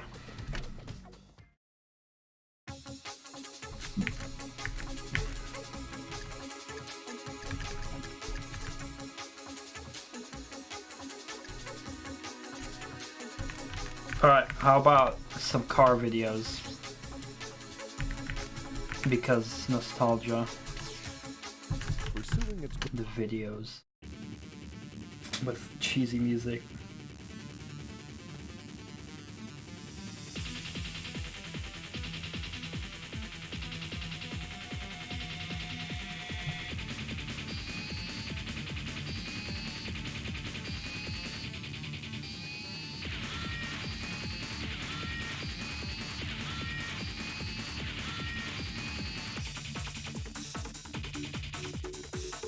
Oh, that's Knockout. That's another game mode.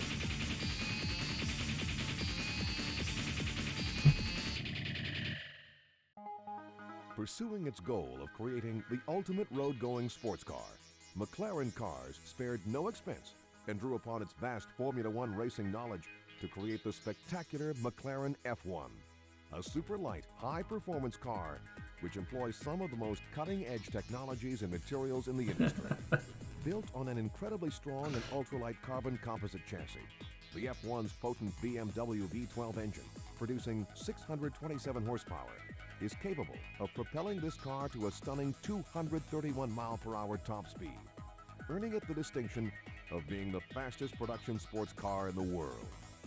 For improved grip and handling, the F1 employs a complex system of airflow management, electric fans, and a brake-activated rear foil, whose combined effects literally suck the car to the ground at high speeds. Carrying a staggering 540,000 pound sticker price, the McLaren F1 is the most expensive production road car in the world. But for drivers that demand ultimate performance and can afford the price, few cars can match either its speed or acceleration. Oof. More stats.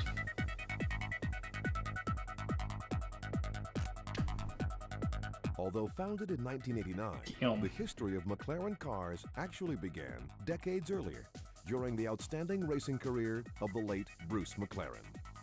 Born in New Zealand in 1937, Bruce McLaren began his foray into automotive racing at the youthful age of 14, when his father gave him an aging 24-horsepower 1929 Austin 7 Ulster racer. I'll never win that. Using the old Austin 7, the young McLaren began to learn about racing and engineering. In 1959, he became the youngest driver to ever win a Grand Prix, a milestone which was to set the tenor for the remainder of his career.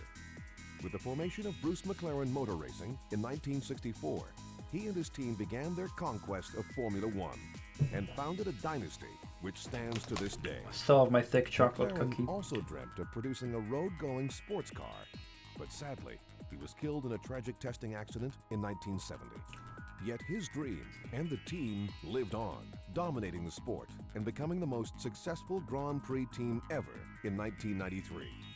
McLaren Cars was formed in 1989 with a simple mission statement: build the ultimate road-going sports car. Drawing on McLaren's rich Formula One heritage and technology base, the company, under the guidance of technical director Gordon Murray and his team, crafted a dream into reality. In 1994, the company launched their first production road car, the McLaren F1. Damn. Pursuing its Look at these amazing pictures. This is a very sexy car.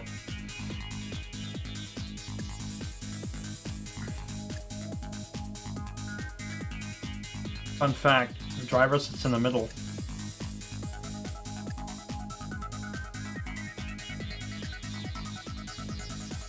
And still to this day, you know, it's a pretty old car from the 90s.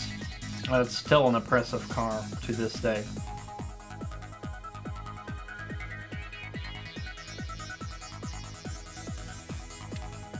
Pursuing its goal of creating the ultimate road-going sports car, McLaren Cars spared no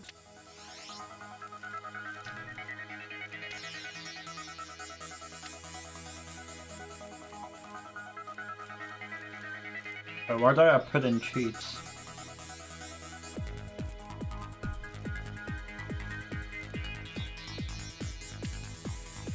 You just type it.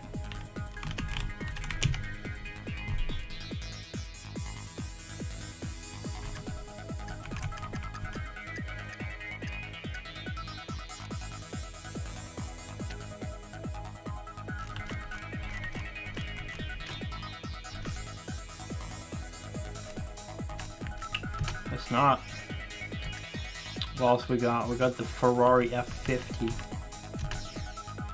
In keeping with its racing heritage and commemorating 50 years of Ferrari history, the Formula One-inspired F50 represents a long line of automotive Loading excellence menu. and achievement. This stallion from the Ferrari stables is a two-seat can't type Formula One that race car quick with very enough. few compromises to make it street legal. Based on the Ferrari 333 SP, its composite carbon fiber body and 513 horsepower engine allows it to reach I'll load 60 the game miles per before I hour even in a type it. blistering 3.7 seconds. The F50's striking personality also affords some innovative design features. With its Berlinetta detachable rooftop, this car can be driven as either a coupe or a spider. It is also the first production car to have the engine and transmission bolted directly to the carbon fiber chassis, making this assembly an integral structural component of the F50. With an extremely seductive look and a top speed of 202 miles per hour, the F50 is clearly the prized thoroughbred of the Ferrari lineup. Ferrari.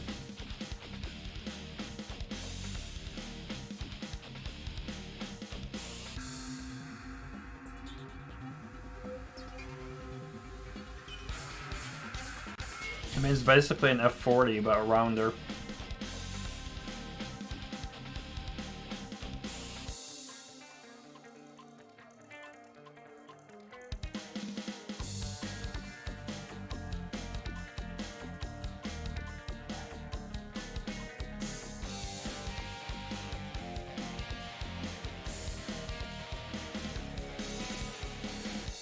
A curvy F40. In keeping with its racing heritage, commemorating 50 years of Ferrari history, the Formula One inspired F50 represents a long line of automotive excellence and achievement. This stallion from the Ferrari stable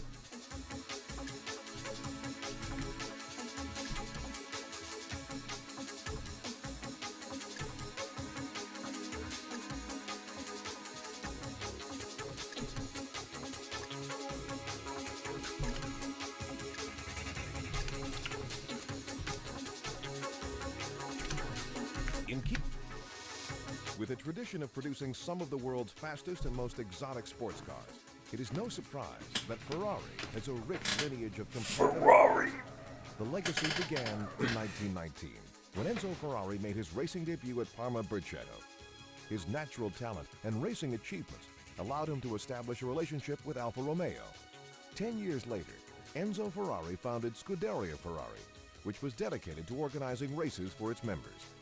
It grew to become an official racing team and ultimately into an engineering racing division for Alfa Romeo. In 1947, Enzo Ferrari, together with a few close colleagues and talented engineers, designed and produced their first car. Since that time, Ferrari has produced over 150 different automobiles for both pleasure and racing. Ew. In keeping with it.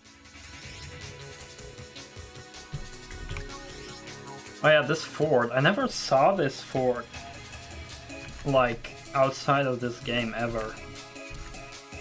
Like, this one was just a prototype that never really got released, I think. I saw it in one of the Gran Turismo games, I think. Intended as a new technology and advanced design testbed, the Ford Not for sale. GT90 is the automotive giant's first supercar effort since the winning GT40 Mark III racer of the 1960s. Using an innovative modular engine technology that permits fusing sections of two separate engines together, the GT90's hybrid V12 power plant can generate an enormous 720 horsepower. Heat from the quad turbocharged motor's exhaust can reach a staggering 1,500 degrees Fahrenheit, so ceramic insulation tiles, similar to those on the U.S. Space Shuttle, keep the car's body from melting. Infrared sensors on either side of the car alert the driver if another vehicle is pulling alongside, and fiber optic high-intensity discharge headlights, along with an aggressive speed-deployable rear spoiler, give the GT90 a menacing demeanor. Flashing a sporty, low-profile look, the lines of the GT90 declare that this car was built for speed, and proclaims that Ford is once again a force to be reckoned with in the supercar business. I do think it's a pretty dank car.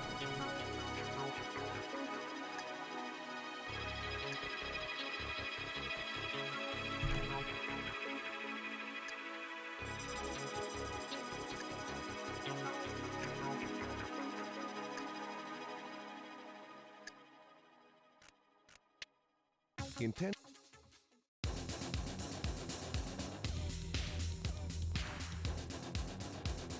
Shows other Fords.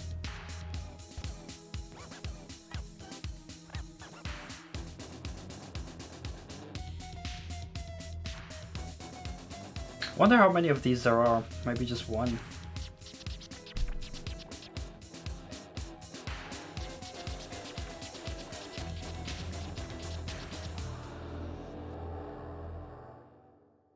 Maybe there's only one of these. intended as a new technology and advanced.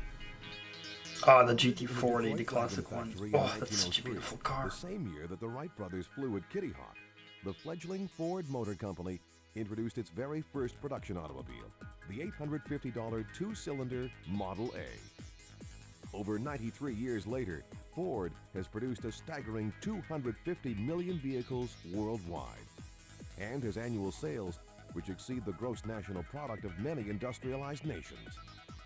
Many features which are taken for granted in today's cars were first introduced by Ford, including the first one-piece V8 engine, hydraulic shock absorbers, safety glass windshields, bumpers, automatic windshield wipers, tilt beam headlights, and self-starting engines. But the real story of Ford lies in the vehicles which captured the imagination of auto enthusiasts, such as the highly successful GT40 race car, the classic 1955 Thunderbird convertible, and the sensational Mustang series. Ford's presence also reaches into automotive racing, where its engines have led drivers to over 174 World Championship Grand Prix wins. With such a rich history, Ford has proven that it's capable of excellence on both the road and on the track. Dank. Intended as a new technology,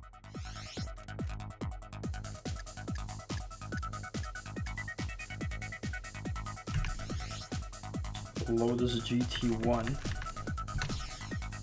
the Lotus GT1 is based upon the technology of its two-seat convertible progenitor, the Elise, and is the road-going version of Lotus's new GT race car. The GT1 road car is extremely lightweight, weighing an unprecedented 1,050 kilograms, but flaunts the same 350 horsepower V8 engine as the Lotus Esprit. Elegant in both form and function, the GT1 features many of Lotus's latest innovations, including a chassis made of epoxy-bonded aluminum extrusions and aluminum metal matrix brake discs. The GT1's low weight was achieved by using an aluminum chassis instead of traditional steel. Lotus and making cars extensive are use of simple single-part extrusions to generally reduce very number of light. car parts. Combined with these weight savings, the race-bred V8 engine allows the Lotus GT1 road car to rapidly accelerate to a top speed of 195 miles per hour. This is a pretty dank car. It looks very aggressive, which I like. And it's a bit longer than like most Lotus cars, which makes it look faster, I feel.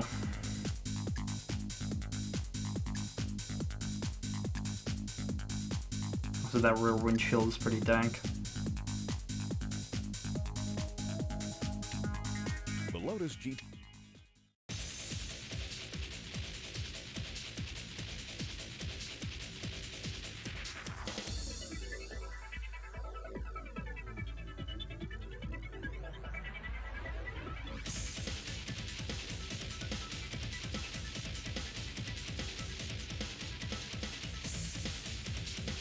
Cones are in the way.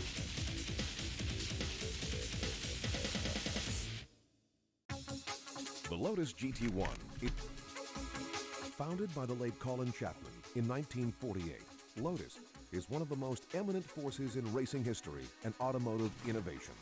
Colin Chapman's philosophy of high performance in a minimum package size with maximum material performance has led Lotus to at least 79 victories in some of international racing's most prestigious competitions, making it one of the most successful Grand Prix racing manufacturers of all time.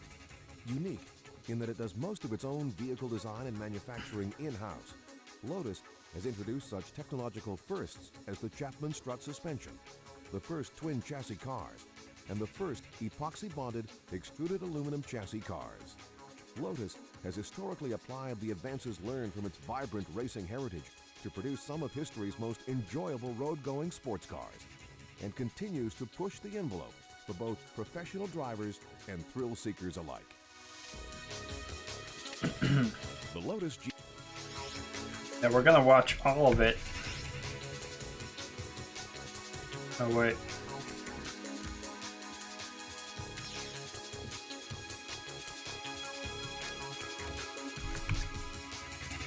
That work.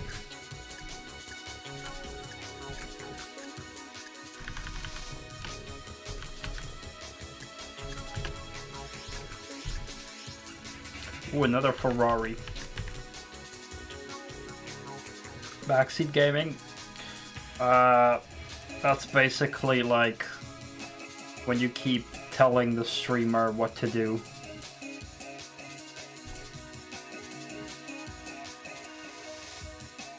Or like not letting the streamer figure out things by himself as well.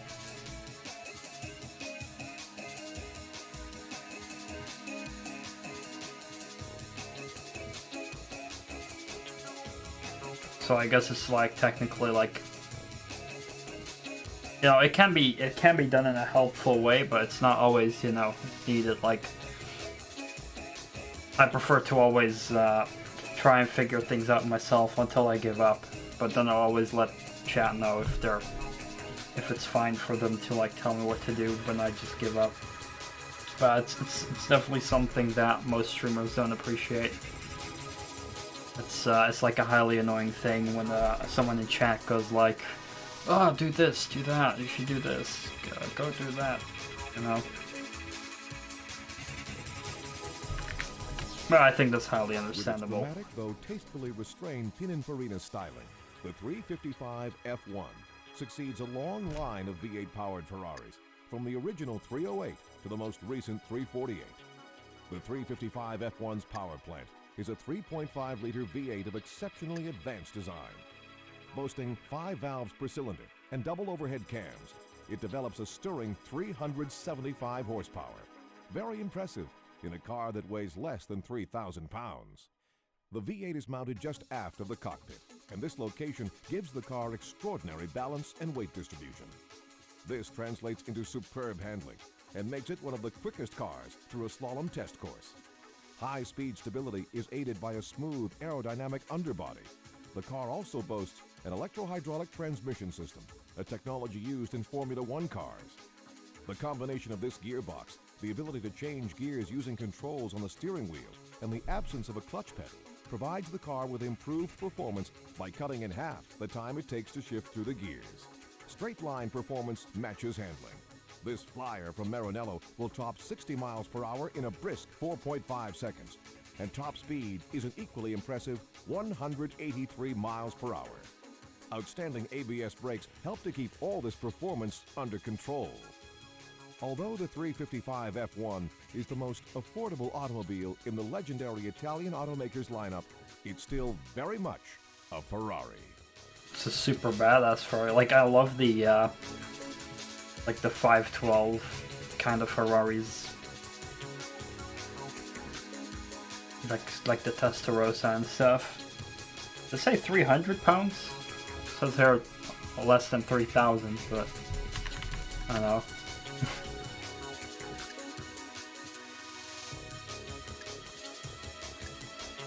Yeah, it's definitely like, I love these kind of Ferraris. Although the Testarossa and the 512 look a bit better. But this one's definitely also badass.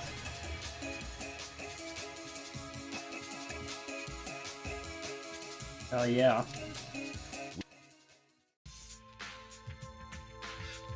I'm not a fan of all Ferraris, but like mostly the F40, but like these kinds are absolutely lovely. I just love this shape.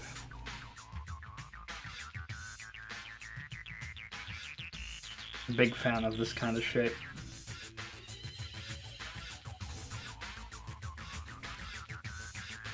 The Lotus Esprit kind of has that shape as well, but it's definitely not as cool as the Ferraris.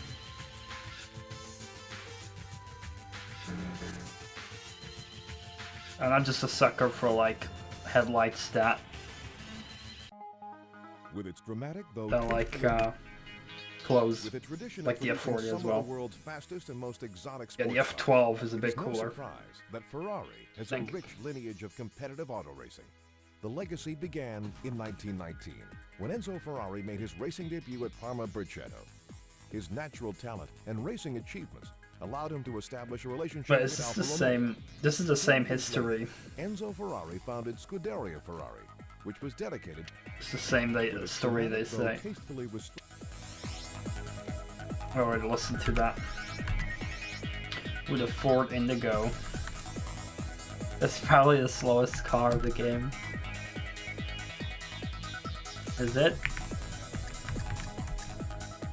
Oh, the Ferrari 355 shows. Wow, it's actually worse. Or Indica is actually better. Wow. Got very good handling. And the Mustang. Okay, I underestimated that one.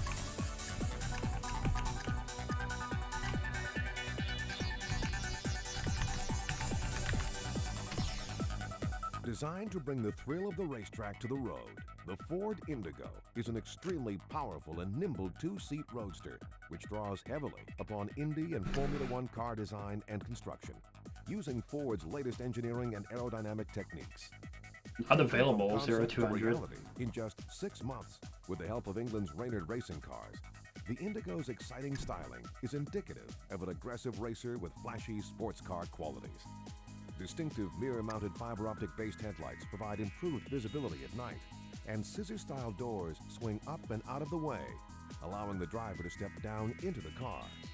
The black leather cockpit is designed for driving comfort, but also takes its cue from Formula One cars, with gear-shifting buttons on the steering wheel, a 4-point racing harness, and an F1-style instrument display. Powering the Indigo is a rear-mounted specially designed 435 horsepower V12 engine, which brings an amazing 75% of the car's total torque on tap at just 1,000 RPM. Sleek and aggressive, the Ford Indigo is destined to be a classic. Never seen it in any other games. Oh. Looks almost like a toy car, really. Like, it does look kind of weird. But it has its charms. Which looks like a bug as well. And it also looks like it has a mustache. Like that front spoiler looks like a mustache. Legit just looks like a mustache.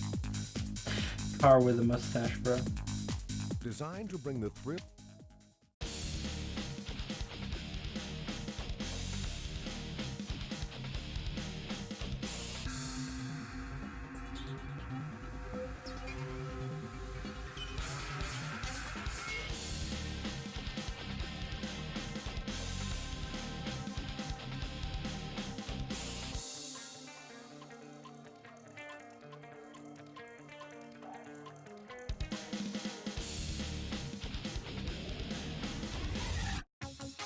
Designed to bring the thrill. Series power this time, yeah. I already did that. Designed to bring the.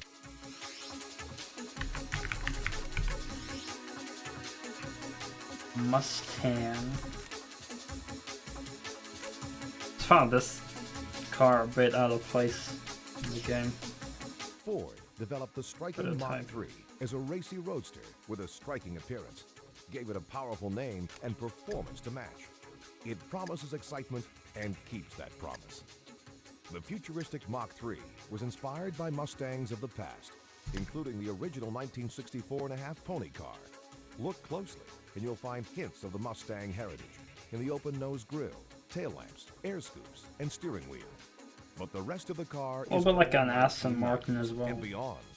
Body panels are of space-age carbon fiber, and the windshield Space age. it would be at home on a jet fighter. Flexible fuel capability allows the Mach 3 to run on either gasoline or M85, a blend of 85% methanol and 15% unleaded gasoline, or any combination of the two. Sculptured lines add to a bang-up-to-date look. No Mustang would be complete without a potent engine, Gasoline. and the Mach 3 delivers. An onboard computer automatically adjusts engine operation for optimum performance. The 4.6-liter 4-cam V8 with supercharger intercooled by a cold-packed manifold pumps out a solid 450 horsepower. Take it to the drag strip and rock it to 60 miles per hour in less than 4.5 seconds. Already, features from this concept pony car have been picked up for the current Mustang range, and others may appear in the future. Will we see a Mustang with carbon fiber panels one day? It's more than possible as we near the turn of the century.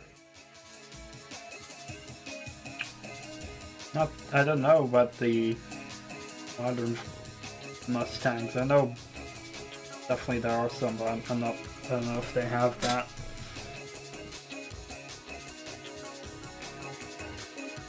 Oh, Cadillacs are great. I'm a big fan of American vehicles in general, lots of classics.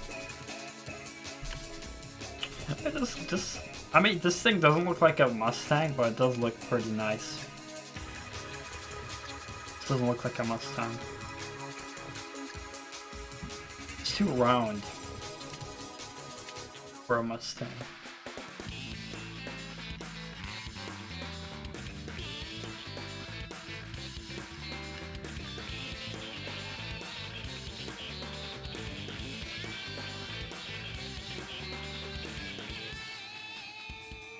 A shot in the dark was barely visible.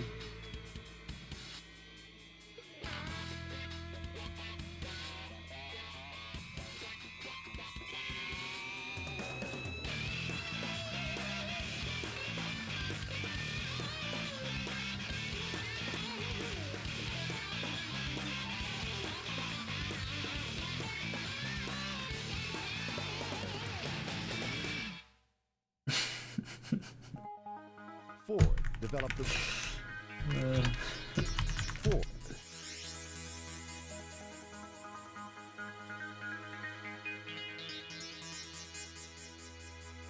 If only we've seen the Ford Indigo in real life. I have no idea if it even exists in real life. Shelby Cobra, that's a very sexy car. Definitely. And it led to my favorite car, the Dodge Viper GTS. Ah, the Jag. Yes, so a beautiful car. Initially conceived as a concept car, which was to attain an unprecedented 220 miles per hour, the sleek, limited edition Jaguar XJ220 was crafted from a dream into one of the world's fastest production road cars.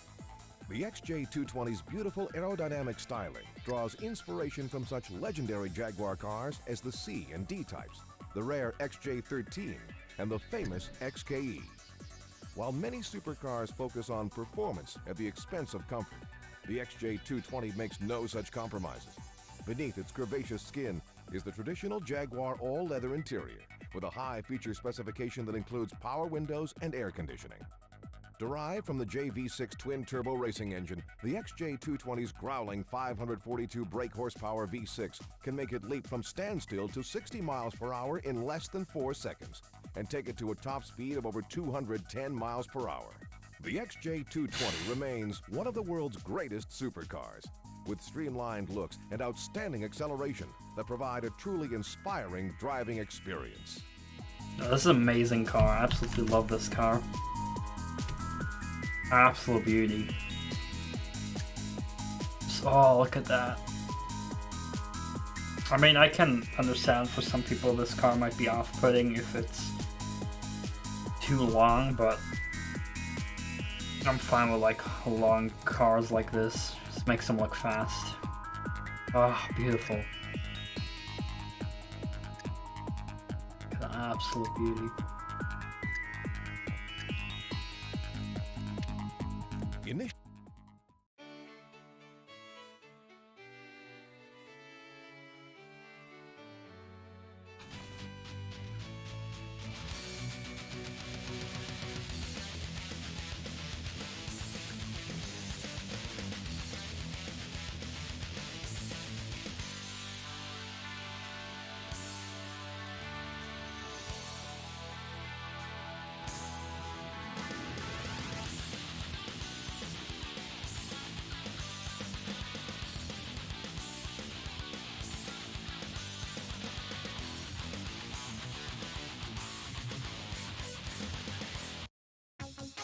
Initially conceived as a concept, started in Blackpool, England by partners Sir William Lyons and William Jags. Lyons. Today's Jaguar actually began its life as the Swallow Sidecar Company in 1922.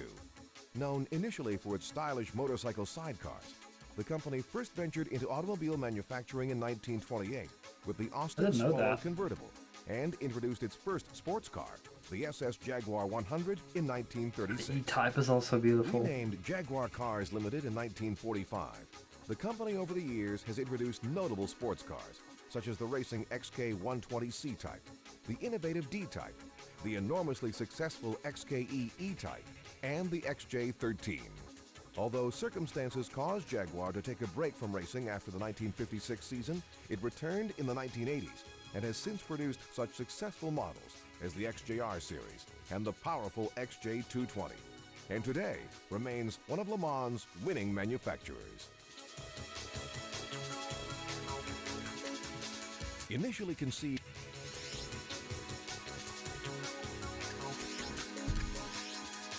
Esprit, yeah, that one looks similar to like a 512.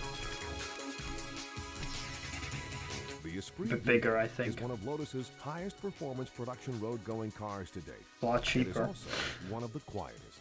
A two-seated evolution of the original Esprit, which was unveiled in Paris in 1975. The new Esprit V8 is driven by Lotus's new compact yet powerful 350 brake horsepower engine, which amazingly occupies the same space as Lotus's earlier four-cylinder engines. Capable of reaching 100 miles per hour in just 10 seconds, the Esprit V8 is not only quick, but also boasts excellent handling characteristics, a trait for which Lotus's cars are well known. With an $81,620 price tag, the Esprit V8 is a refreshingly cost-effective entry into the high-performance supercar category and sets new standards for power and fuel economy for cars of its size.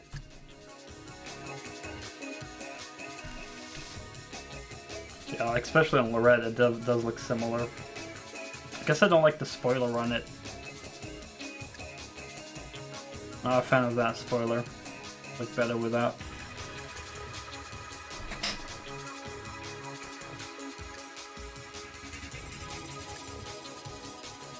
I think. Because it has this square shape, but the spoiler is the only round thing about it. I think I would either want no spoiler, just have this lip, or have a more square spoiler to fit with the rest of the car.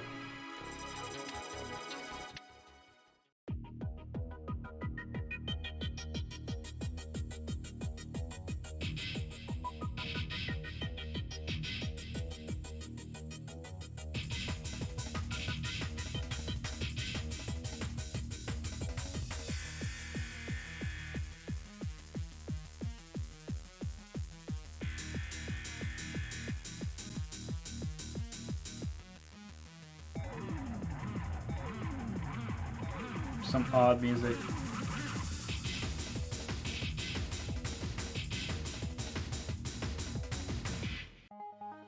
The Esprit V8 is one of Lotus's highest performance. I wanna watch Founded by this.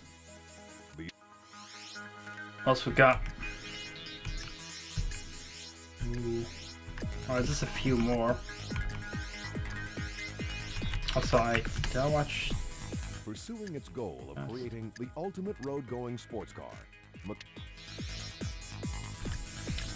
I'll save this one for last because this was my favorite back in the day. Also, this just looks like a BMW. Maybe it is. Car design. Auto enthusiasts often argue that the optimum sports car would combine Italian styling with German running gear. And that's just what Ital Design has achieved with its prototype Nazca C2. Styling is by Giugiaro with its carbon fiber Le Mans race car bodywork, minimal ground clearance, wide grippy tires, and semi-gull-wing doors. The Nazca was developed for performance driving at the highest level. Aerodynamic aids include a deep front chin spoiler and rear spoilers atop the engine cover and under the rear bumper. The drag coefficient is one of the lowest on any automobile, even in the supercar class. The luxurious leather-trimmed interior sets new standards with its wraparound dash, racing bucket seats with full harness belt, and a sleek glass roof panel. A BMW-engineered 5.6-liter V12 power plant is mounted centrally, just behind the seats. It produces a silky smooth 380 horsepower and provides exhilarating performance. 0 to 60 miles per hour in less than 4 seconds at a top speed of over 190 miles per hour. Stronk. Yeah, definitely BMW design if you look at this front.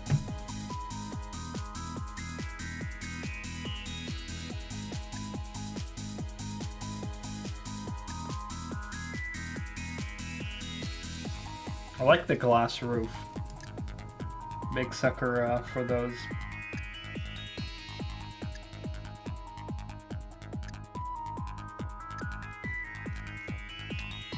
Auto.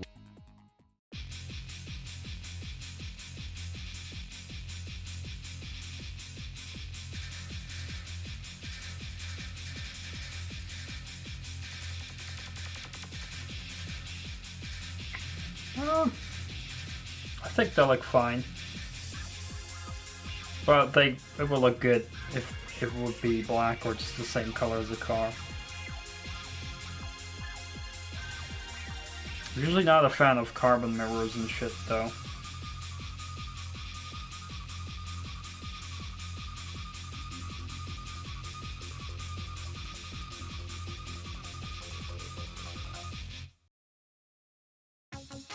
Auto enthusiasts often argue.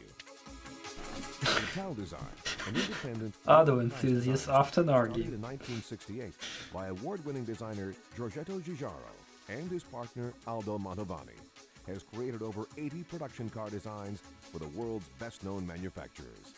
Ital Design offers international clients leading talent in car styling, body subassembly research and engineering, prototype building, and more. They will even help design the machinery with which a car will be built. The company's designs have been produced by BMW, Lotus, Jaguar, Alfa Romeo, Maserati, Fiat, Volkswagen, Lamborghini, Hyundai, Seat, Daewoo, and others. Notable among them is the Volkswagen Golf and Scirocco, the Lotus Esprit, and the Nazca C2 concept car for BMW. Well known in European design circles, the cars designed by Giugiaro have gone on to sell over 20 million units combined. 20 million.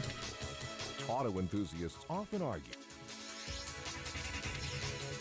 Auto enthusiasts often argue. Auto enthusiasts often argue.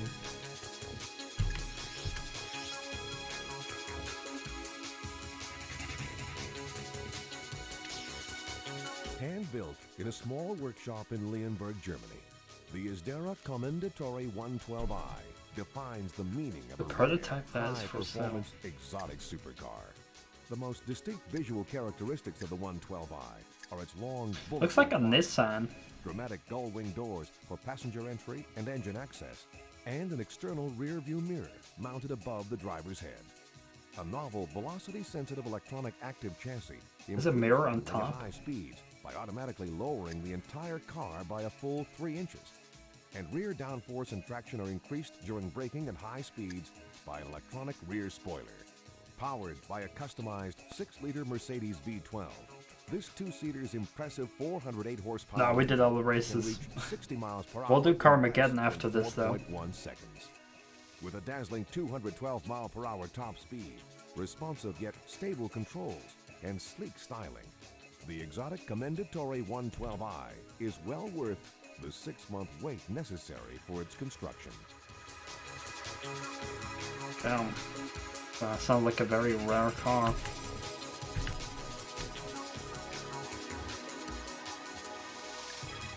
Yeah, it does have like a mirror thing here. Wow, interesting. Never seen that. Looks kind of weird to have a mirror on the roof. It's odd. Holy shit, that opening though.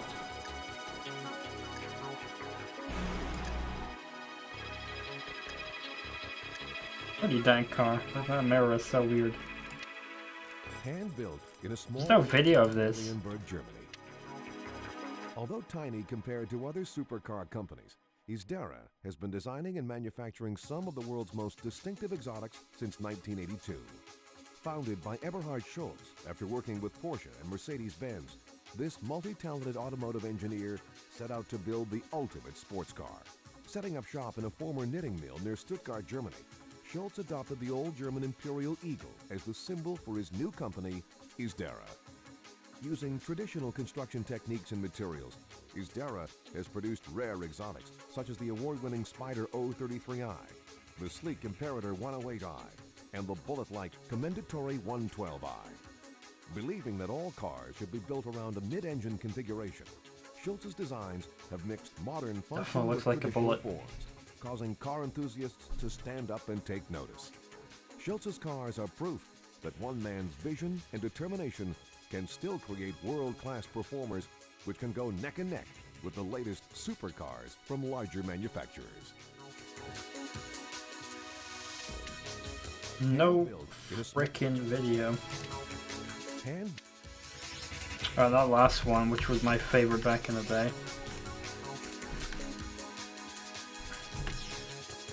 Created by world-renowned design house Italdesign, the Cala represents the latest in Italian automotive styling and construction, as its curvaceous lines and performance will Still like the rear. It's too Italdesign's plump. prototype Cala features a strong carbon fiber body, an experimental aluminum chassis, and a removable Targa roof for open-air driving. Powered You can't by a remove the roof? Lamborghini 4-liter 400 horsepower Nice. V10 engine. It has a Lambo engine. Can reach 60 miles per hour in 5 seconds and claims a top speed of 181 miles per hour. The luxurious upholstered interior is built to seat 2 adults and 2 children. And as with many supercars, the Cala comes with accessories such as custom-fit color-keyed luggage and a high-end stereo system. Has stereo system and kid seats. All your supercar needs. Italdesign, created by world-renowned design. Stop. I love the front, but just the rear is meh. Like this angle I love. That rear is a bit too plump.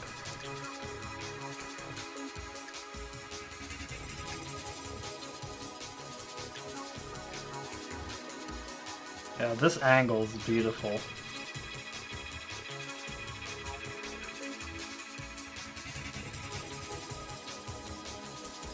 I didn't know it either, actually. 2 kid seats, though. That's tight. I've been, like, in the back of a Mustang of a friend of mine who has one, and it's tight to sit behind there. Definitely not comfortable, most likely in this either, to be behind. Created by world. Especially because it's designed for kids, they said. Yeah, since I was such a fan of Lambos when I was a kid, this was definitely my favorite car in the game.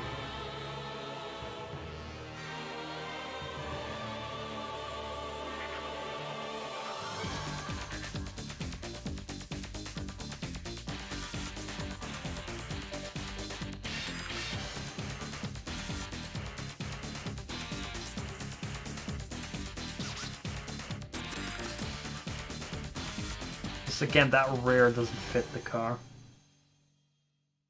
Needs a sleeker rear. By world-renowned.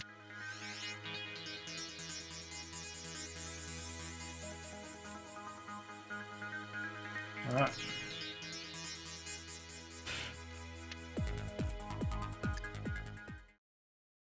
Boom. That was Need for Speed 2 Special Edition. Maybe I'll go back to that game again someday. Who knows?